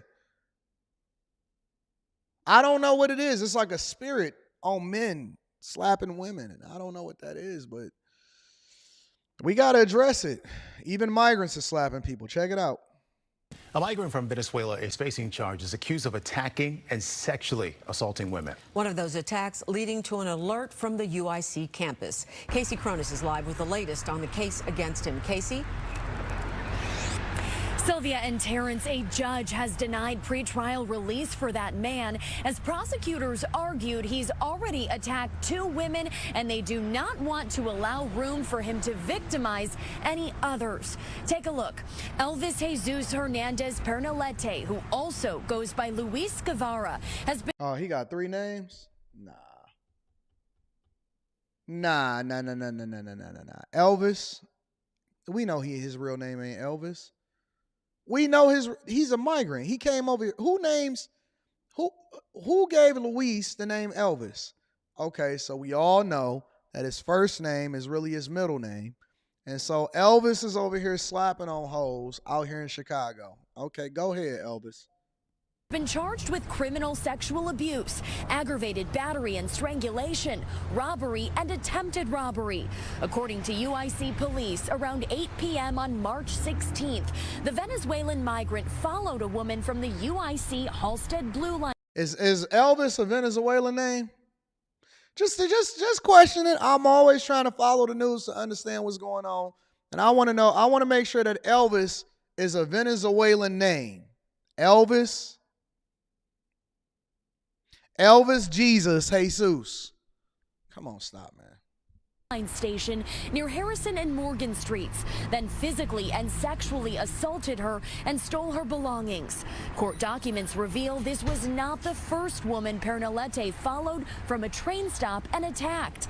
Plus, in early March, he allegedly stole about $140 worth of merchandise from TJ Maxx. Alderman Ray Lopez, who has advocated for adding so-called carve-outs in the city's sanctuary city policy, says this would hold asylum seekers who come to the city and commit crimes accountable.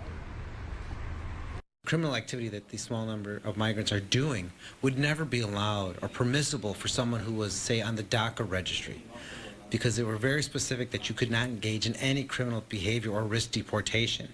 And it's a slap in the face to everyone here that qualifies. No pun intended. It's a slap in the face. Pfizer was registered, knowing that they have to toe the line, and yet these individuals can act with impunity, really stings the migrant community in particular. Alderman Lopez says as it stands now, migrants who arrive in Chicago on buses from Texas are not being fingerprinted. Meanwhile, UIC police say the woman who was attacked a couple of weeks ago on campus has no affiliation with the school, and that suspect will be back in court on April 10th. So Elvis is over here slapping chicks in Chicago. Meanwhile, over in New York, they saying that it's a growing number of women that's just getting a pimp hand strong on. I don't know what's going on. I think it's a spirit of slapping the air. The stories are harrowing. I was literally just walking, and a man came up and punched me in the face. Oh my God, it hurts so bad. College student Michaela Tonato says she was just leaving class in Manhattan. So I just got punched in the face walking home. He hit me right on my cheekbone. This doesn't hurt as bad as the concussion does. She says she didn't see it coming. You've got some visible signs. You have the black eye, but Michaela, emotionally, how are you feeling? No, it's been really, really hard. I think it hits me in waves. A lot of crying because it was really, really scary. The NYPD confirms it is looking into at least 4 similar cases, like the one shared on social media. In one of them, police say a 40-year-old man has been arrested and charged with assault. I was punched in the head in New York City, in Times Square. But the police have not linked the cases to the videos. In recent days, dozens of accounts of alleged assault have popped up online. NBC News has not been able to verify all the videos. The troubling stories surfacing at the same time there has been a rash of violent crimes on the city's busy subways. In response, the National Guard has been brought in to search bags, and 1,000 additional NYPD officers are now riding the trains, too. But the mayor pushing back on the idea that crime is rampant. Wait a minute. Did the mayor have on a Fendi, did he have on a Fendi scarf? Riding the trains, too. But the mayor pushing back on. Look at the mayor. Look at the mayor. The mayor Lamore Whitmore. Whatever the bishop, the pastor Lamore. Mayor said, I'm about to go Fendi on these hoes. The idea that crime is rampant in this city and expressing concerns that social media is stoking fears. I know a city out of control because I visit some of them in this country. This is not one of them. 77% of Americans believe crime is on the rise, according to a Gallup poll. Misdemeanor assault is up 10% from this time last year in New York City. But in most places, the FBI says violent crime is down. I'm really scared to go back to school. I've just been delaying it as long as possible, but I'll have to go back eventually. So what do we know? So let me back up for a minute, because they did say it's a lot of women online that's basically saying that they're getting slapped up. I was literally just walking, and a man came up and punched me in the face. Stories from New York City women going viral on TikTok. I literally just got punched by some man on the sidewalk. Their videos detailing how they're allegedly getting punched in the face completely unprovoked. Several women have posted these videos describing similar allegations in just the last week. Hallie Kate posted about an assault on Monday. She says she had to be treated at a local medical facility for injuries to the left side of her face. Oh my God, it hurts so bad. I can't even talk. Olivia Brand posting updates on her own experience earlier this month after commenters on TikTok started connecting the two cases. I did just get a call from the New York Police Department detective. The NYPD says it's investigating the incidents, but says it's unclear right now whether they're connected. Police announced one assault arrest related to Halle's case, 40-year-old Skyboki Stora taken into custody. Other users posted. Hold on, what's his name? Skyboki Sora. Case, 40-year-old. Always fit in the profile. Always fit in the pro. But listen, I can't just automatically assume that he's guilty. We're going to have to give him the benefit of the doubt. Innocent until proven guilty. All I'm saying is that he fit the profile. Got that T-shirt cut down the middle. Shirt is a little bit open. What are you doing on TikTok, sir, after you done slap somebody? Come on, fam. Got that fake hat on that was pressed up at the gas station. Come on, bro. You know better. Don't do it. Skyboki Stora taken into custody. Other users posting videos expressing shock, fear, and even sharing tips for staying safe, like not being distracted on your phone while you're out and about. It's not the first time this type of incident has been reported in the city. When videos like that first started popping up, everyone was sending them to me and commenting and adding me and saying look, this girl went through something similar. Elio Wagner says she was punched in the face by someone she didn't know last September. So we were kind of walking toward each other, and he didn't seem crazy or scary or anything. And then before I knew it, he kind of went at me diagonally and punched me in the face and ran that way. NYPD data from last month shows many crimes are down in the city compared with last year, including shootings, burglaries, and murders. But felony assaults are up. Broken down by week, misdemeanor assaults are up 10% compared to the same period last year. However, this data is not broken down by gender, and some women like Elio, who carries a self-defense kit, saying in light of recent attacks, they don't feel safer. I love New York, but as a woman, it is very scary. So I kind of feel safer carrying something with me to defend myself. That way, in case it happens again, I'm not completely defenseless. Stephen Romo joins us tonight live from New York City. Stephen, I'm learning something now about that self-defense kit as well. What else are we hearing about this one suspect that is in custody tonight?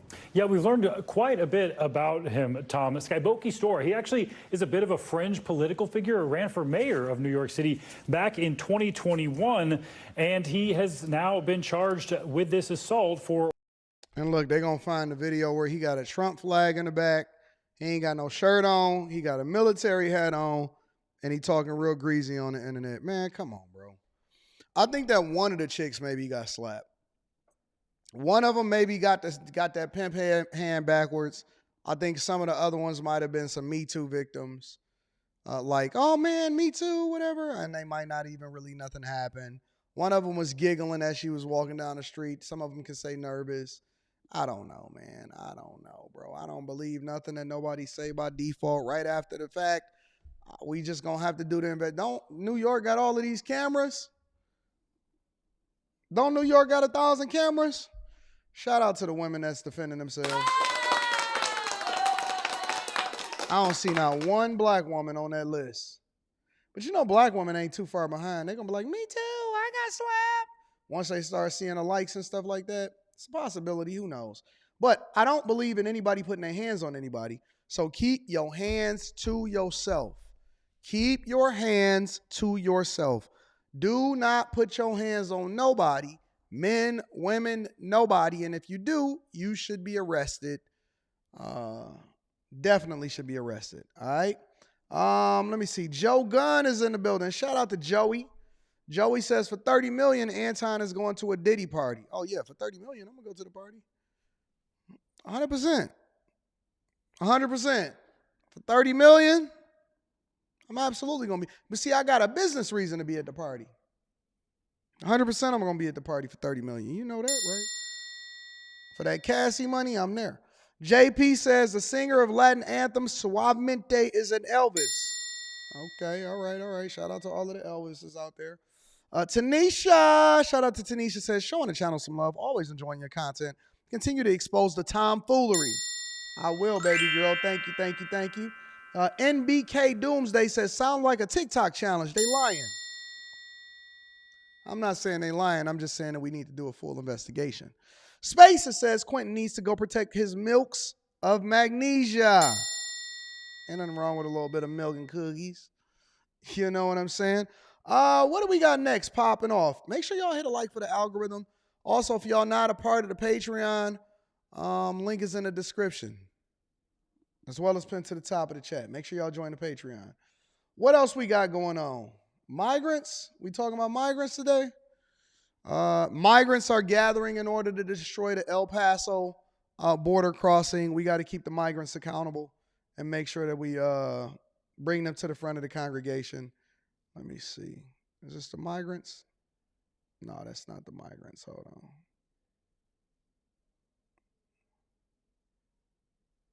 Are we on migrants? No. Okay. Let's go with Florida first. We're going to go with Florida. So, squatters. Florida has passed a new bill against squatters. I know New York was doing some similar same things, but New York's bill was a little bit different. But check it out. Florida has now passed some bills against squatters in order to protect homeowners, and they did it very, very quickly. Make sure y'all hit a like for the algorithm, subscribe to the channel, and turn on your notifications. Quentin said he minding his business catching strays. This has happened at least 2 days in a row. Migrants breaking through the barbed wire installed along the border. Wait. Let me back up for a minute, because I thought I missed something. There's got to be something else to this. Hold on. News, take a look at your screen. This has happened at least 2 days in a row. Migrants breaking through the barbed wire installed along the border. Why is the National Guard running away with their guns? So when migrants start to climb the border and break in, the National Guard start to run away? What's the point of being there in the first place then? Okay, hold on. What's the point of having guns? At least give them some rubber bullets or something.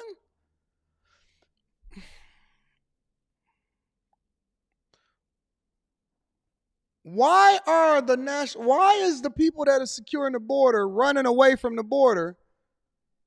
And when one started running, the other one started running too. The other two ain't even started running until the first one started running. 2 days in a row, migrants breaking through the barbed wire installed along the border. You can see National Guard troops scrambling to stop them.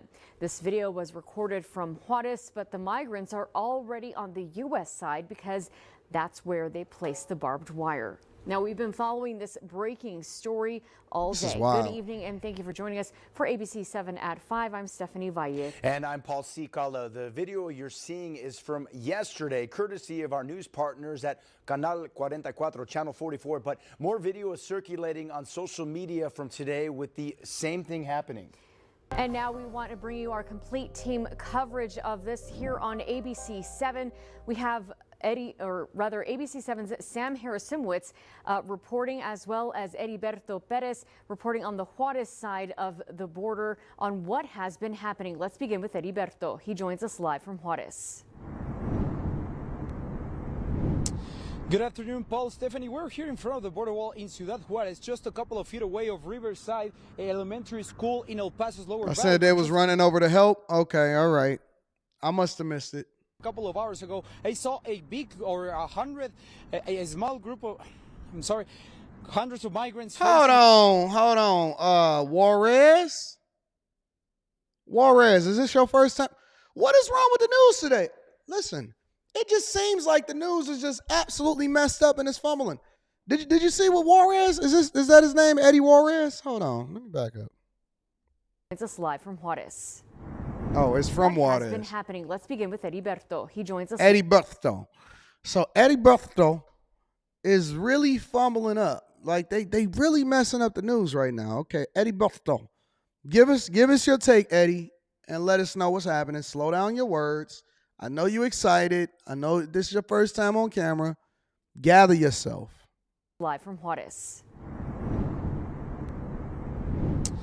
Good afternoon, Paul. Stephanie, we're here in front of the border wall in Ciudad Juarez, just a couple of feet away of Riverside Elementary School in El Paso's Lower Valley, where just a couple of hours ago I saw a small group of, hundreds of migrants facing.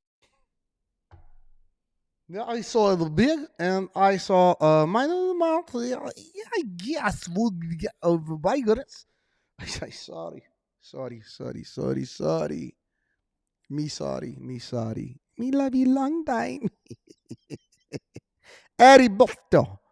Slow down, Eddie. I like your hair. You're new to the team. I like your white shirt. Looks good, buddy. Looks good on camera. Slow down.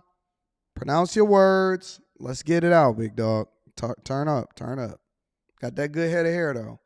Got a little bit of bald spot that's starting to work there in the middle. That's not going to last long.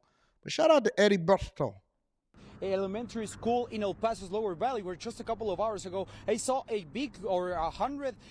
small group of. So you went from the big to the 100 to the small group. Shout out to Eddie Busto. Hundreds of migrants facing U.S. authorities and being surrounded by the Texas National Guard. You can see that right now it is pretty empty in front of the border wall. What's left is here, just a small group of migrants along the Rio Grande on the U.S. side of the border. I want you to take a look again at this video. What I saw earlier today, you can see this big group of migrants being surrounded by the members of the Texas National Guard and U.S. Border Patrol agents. According to the New York Post, groups of migrants brought down one portion of the fence and then they ran towards the border wall. This happened yesterday as well. You can see it in this video shared to us again by our news partners in Juarez, Canal 44. Today I also saw some Texas National Guard soldiers placing a new portion of that fence and more razor wire. U.S. Border Patrol in the they was going over there. Okay, I got it. Why this is not the place where migrants should be turning themselves in. This is not designated as a port of entry to make a legal claim for asylum, okay? Anybody that comes into our country between ports of entry, they're doing it in an illegal way. Regardless of your immigration status, even for a United States citizen, it's completely illegal to make an entry between ports of entry. And Paul, Stephanie, U.S. Border Patrol agent Marrero Rubio also told me why migrants keep doing this by turning themselves in here in front of the border wall and the average number of encounters they've seen so far in this month of March. I will have a full story coming up tonight on ABC7 at 6. Reporting live from the U.S.-Mexico border, Heriberto Perez, ABC7. Thank you. Shout out to Eddie.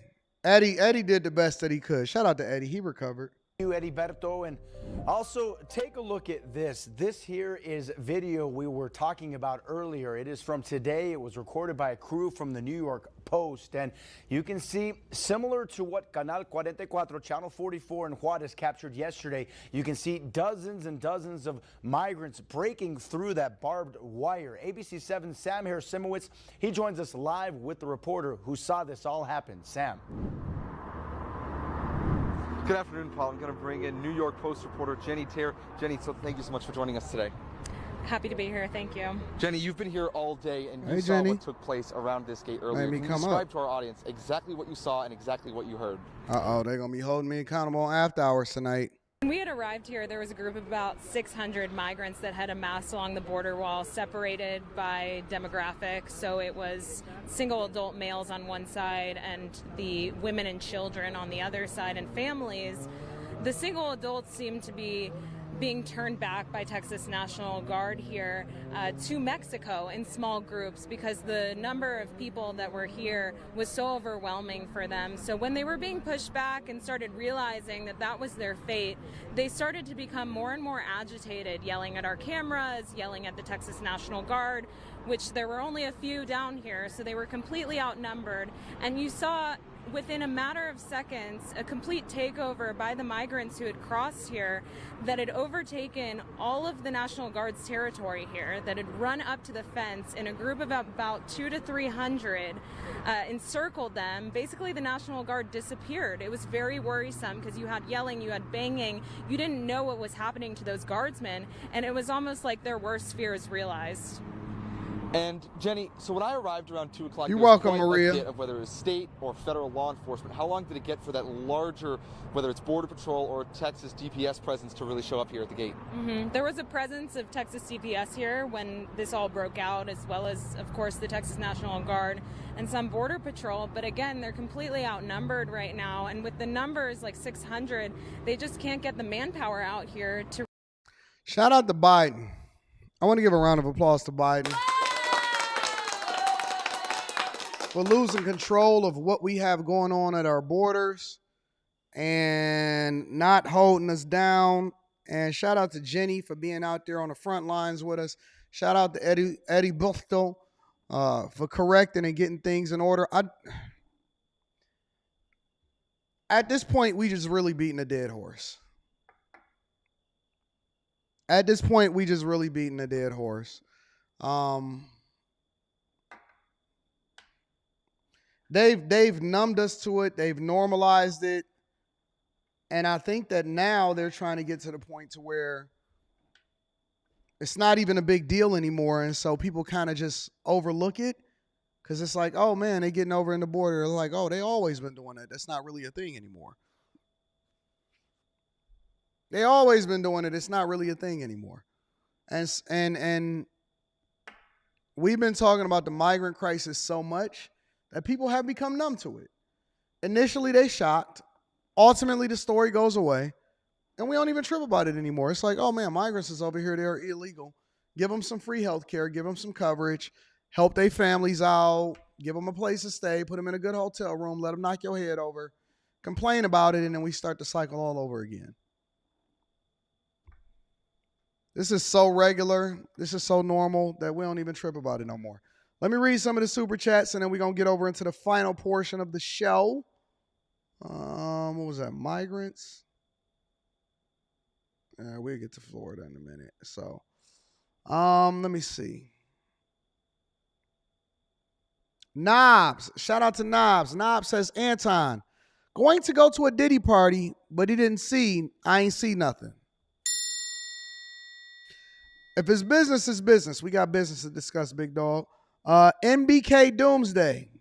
Wonder if I can get. What if I was able to get an exclusive Diddy interview? Would I not be the most popular person on the face of this earth? This migrant issue is making America look weak. Biz Q says, please don't roll your R's anymore. Eddie Buchtel. Buchtel.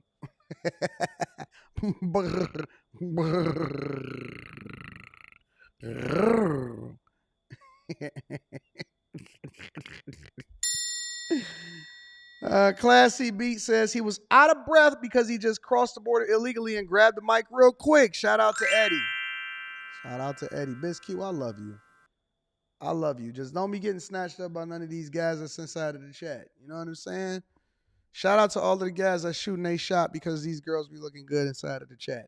All right. Last but not least, y'all, squatters' rights. Squatters' rights. All right. Florida has passed new legislation that basically puts squatters in the crosshairs of the federal government and law enforcement.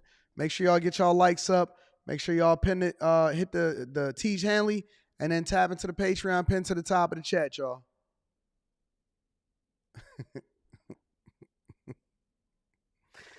Tap into the Patreon pin to the top of the chat. Florida, y'all. Let's get to it. Imagine going on vacation and coming home to find people living there and refusing to leave. Well, that's called squatting, and believe it or not, when it happens, it's really hard to evict the squatters. Well, not anymore. A new state law will make the process much easier for property owners.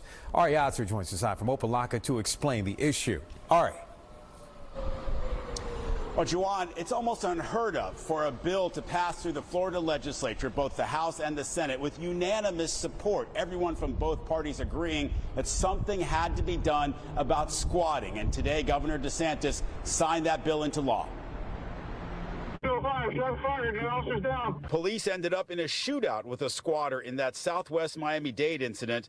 And at this home in Miami, occupied illegally by squatters, they found a dead body last summer. Someone broke into the house, they changed the lock, and they stay there like they own the property. Marie Javier owns the house. She was having it renovated as a rental when squatters took over. So they stayed in the property. House. She was having it renovated as a rental when. Oh, that ain't Maria. That's her sister. The property. Marie Javier owns the house. She was having it renovated as a rental when squatters took over. So they stayed in the property like for 2 months. That's because That's once crazy. squatters move in, getting them out has been a civil matter, not a criminal case, so it took time. Squatting is a criminal matter. You are trespassing, you breaking and entering, you doing all of that. How is squatting not a criminal case? How is it only a civil matter? If somebody breaks into your place, if they trespass on your property, that's criminal. That's not civil. Up in Jacksonville, Patty Peoples captured her confrontation with squatters on video. It took months to get them evicted because they had a fake deed to the property, and they damaged the home extensively. Look at that. It is, quite frankly, one of the most frustrating, gosh. unfair experiences and frightening experiences of my life. The burden of proof was on me. You assume in America, if you purchase a home and own a residence, that's your residence. Governor Ron DeSantis signed the bipartisan anti-squatting bill today. It allows police to immediately remove squatters if they have broken in, if they've refused to leave, and if they're not a current or former tenant involved in a legal dispute. You are not going to be able to commandeer somebody's private property and expect to get away with it. We are, in the state of Florida, ending the squatter scam. So, finally, there's been a state, and I think that this needs to be rolled out nationwide, but finally there's a state that stands up and says, hey, listen, you can't go into nobody else's property without and just take over their property and think that you have a right to it. That never should have been a thing. Squatters should never have rights. Illegal migrants should not have rights. All of these people are getting rights. Diversity, that's the real diversity, equity, and inclusion right there. Nobody should have rights to be able to do something on somebody else's property and go in and change the locks. Nobody. This is basic common sense and basic common knowledge. Once and for all. Shout out to Florida. So how often does squatting actually happen? Well, there are no stats on it that I could find, either nationally or statewide. But recently, Miami-Dade Police and the Broward County Property Appraiser's Office told my colleague Amy Viteri that cases are on the rise. So this new law is a tool for law enforcement and for property owners to fight back. We're live in Opelika. Ari Odds, NBC6 News. Let me see something really quickly. Give me 1 second, because I know he did an interview on Fox News. All right, so the issue of squatting now has been on the rise all across the country. That's where people take over vacant homes, they rent a property and never leave. Can you imagine? You own a property, you can't get rid of somebody that's in your house. Oftentimes, it could take the property owners months or even years to get the squatters thrown out. Well, now the state of Florida is taking action. Governor Ron DeSantis just signed legislation that gives police the right to remove squatters as soon as they are found. What other states have really egregious squatters' rights laws? Who has the worst squatters' rights laws inside the United States of America? Is it New York? And makes it a felony to do more than $1,000 worth of damage to a home while squatting. Take a look at this. Well, today in the state of Florida, we say very simply, what passes muster in New York and California is not passing muster here. You are not going to be able to commandeer somebody's private property and expect to get away with it. We are, in the state of Florida, ending the squatter scam once and for all. And it is a scam. I know somebody in New York, 4.5 years, a squatter stayed in somebody else's house. Now, the governor of Florida also recently signed a bill banning any children in the state under the age of 14 from having a social media account. After years of research has now revealed the serious dangers that these online platforms, years of research under the age of 14 from having also recently signed a bill banning any children in the state under the age of 14 from having a social media account. Interesting. I didn't know anything about that. This is squatters' rights by state. According to the World Population Review, Arkansas, after 7 years, squatters can claim a home that isn't there. However, they must not sneak in and around the place unless an owner tries to evict them. They eventually take over that property. What?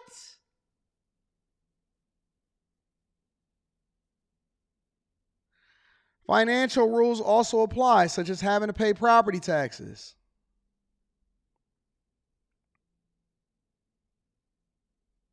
Hold on. One person per property only typically applies to squatters attempting to claim land in adverse possession can be divided among more than one person. California, squatters can claim property after having lived in it continuously for 5 years. During this time, the trespassing person must have paid property taxes. They also need to make improvements on the property, and the owner has to know they are there without trying to conceal their presence. The owner must not have tried to evict them either. Florida, anyone that sees and occupies a property without an owner consent is a squatter. Well, Florida actually changed that. Montana, 5 years, claimed a title to the real estate. One squatter.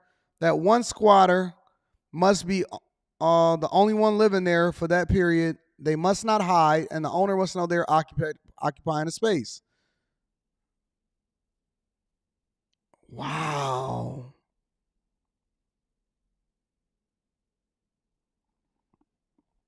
Seven continuous years in Tennessee, 7 years in Utah,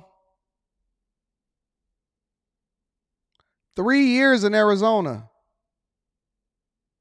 20 years in Delaware, 15 in Connecticut, 5 in Montana. You got to stay there for 15 years in Michigan. This is crazy. This is insane. Jesus Christ. This is not right. This is just not right. This don't even make sense. After years of research has now revealed the serious dangers that these online platforms are posing to our kids. Anyway, joining us now, Florida Governor Ron DeSantis. Governor, great to have you. You know, I doubt when you got into politics that you ever imagined a day we'd be hearing story after story after story of, you know, people just commandeering other people's homes and then the courts protecting them. I know a case in New York. It went on 4.5 years before they were finally legally allowed to take back their home. Is this America? Well, this doesn't sound like the America I know. What? No, Sean. And I mean, you know, you think about things like, you know, this idea of squatting. Say, when do I still want to do real estate? Man, I done been in real estate since 2024. 14 is 10, 9, over 15 years. What are you talking about? Do I still want to do real estate? Oh, ain't nobody coming to my properties. I ain't worried about it. Americans were settling like the Old West. You'd go, you didn't know who owned it. There weren't records. So if people started a community there, then someone came 6 or 7 years later and claimed it was theirs. Well, that was different. It's an adverse possession. It was never intended that you could just go into some subdivision and break into a house and start living there and then all of a sudden have all these rights vested. In New York, there was a case, and it was reported, where the homeowner went when someone had taken over her house, and the police did not evict the squatters. The police ended up arresting the homeowner. What kind of a country is that? And so, like on so many issues, what New York does, what California does, Florida will do the opposite. And so the squatter scam ends today with our legislation. And it's important because, Sean, you know now, being a Florida resident, we've got... You said one of your haters about to come squat at one of your spots. I don't want to say what happened. But good luck. Good luck with that. Have at it. Do it. I dare you. I dare you. Come on through. Come on, Clevis. Got people that will be here for 7 months of the year, and then they'll go to Michigan or New York or even Canada. So what? You come back after the summer and someone's in your house, and then they just get to stay there for 6 months? that's now crazy. in Florida, you call up, you fill out a form, sheriff comes, and the sheriff kicks them out of your property. Shout out to Florida. Yeah. And by the way, and I've owned property in Florida for over 20 years. Now I am a domiciled resident, permanent resident of Florida. I have my Florida license to prove it if you want to see it, and every other legal thing that I had to do. But it's even worse than that. People can start out, maybe they'll pay the first month's rent, then they'll never pay again. And if you try to kick them out, you're right. The home that you were describing was a case that was over $1 million, that property, and they arrested the homeowner. And I'm thinking to myself, what country is this that they arrest the homeowner and the squatter gets to stay in that person's house? You can't make that up. Well, and it's like the private property rights, that's the bedrock of a free society and a constitutional republic. And what I think the left is doing, what some of these activists are doing, heck, even the illegal aliens are going on social media and talking about squatting and urging other foreign nationals to come to this country illegally and commandeer property. If we don't have private property rights, we will not have a free society. So it is the bedrock. Florida stands by that. We're proud to do it. And Sean, it's like yet another reason why people are going to choose to flee from the New Yorks and the California and end up coming down here to the Sunshine State. Shout out to DeSantis for holding it down, making sure that the squatters don't have no place to hide. You can't run, you can't hide to Florida. Florida and Texas is doing some really great things. Shout out to Florida and Texas. Houston is broke, but Florida and Texas in general is doing some really great things. Yeah, man. I got to jump into a meeting, or I got to prepare for a meeting that I'm having in 16 minutes from now. We got after hours tonight. Official announcement starting next Thursday. Not this Thursday, not today. Next Thursday, at least 2 nights a week. Mika will be co-hosting with me on after hours. And it's going to be dope. We're going to make sure we do some real interesting stuff for both the fellas and the ladies.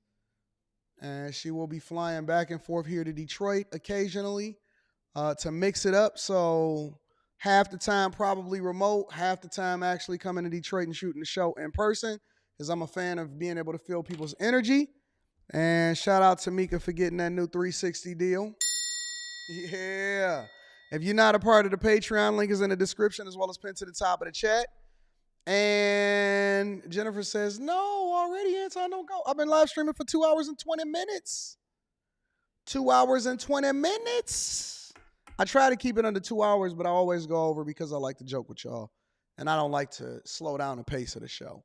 All right, so I got some new announcements that's coming up soon for all different platforms, and it should be improvements, and then also some trials of some different stuff that we're going to be doing. But we're not changing the core of what we already have going on.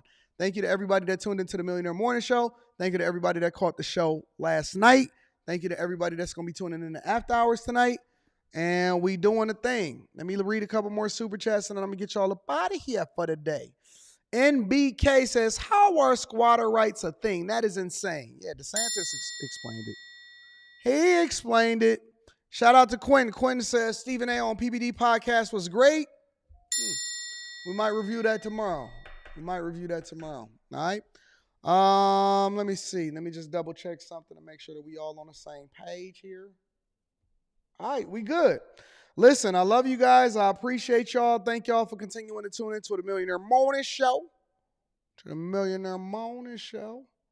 And all love, all peace, joy, hair grease. Shout out to Elvis. Shout out to Andy Buffra and everybody running it up. All right? I need y'all to do me one more favor before we get up out of here. Make sure you share this with your family and friends. We don't want to be successful by ourselves. I love you. I appreciate you. I absolutely appreciate you guys. You guys are awesome. I'm going to holler at y'all later. Peace.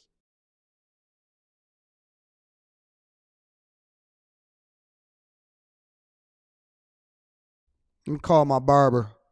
Call Trap down there in Miami. Give me a hair appointment set up.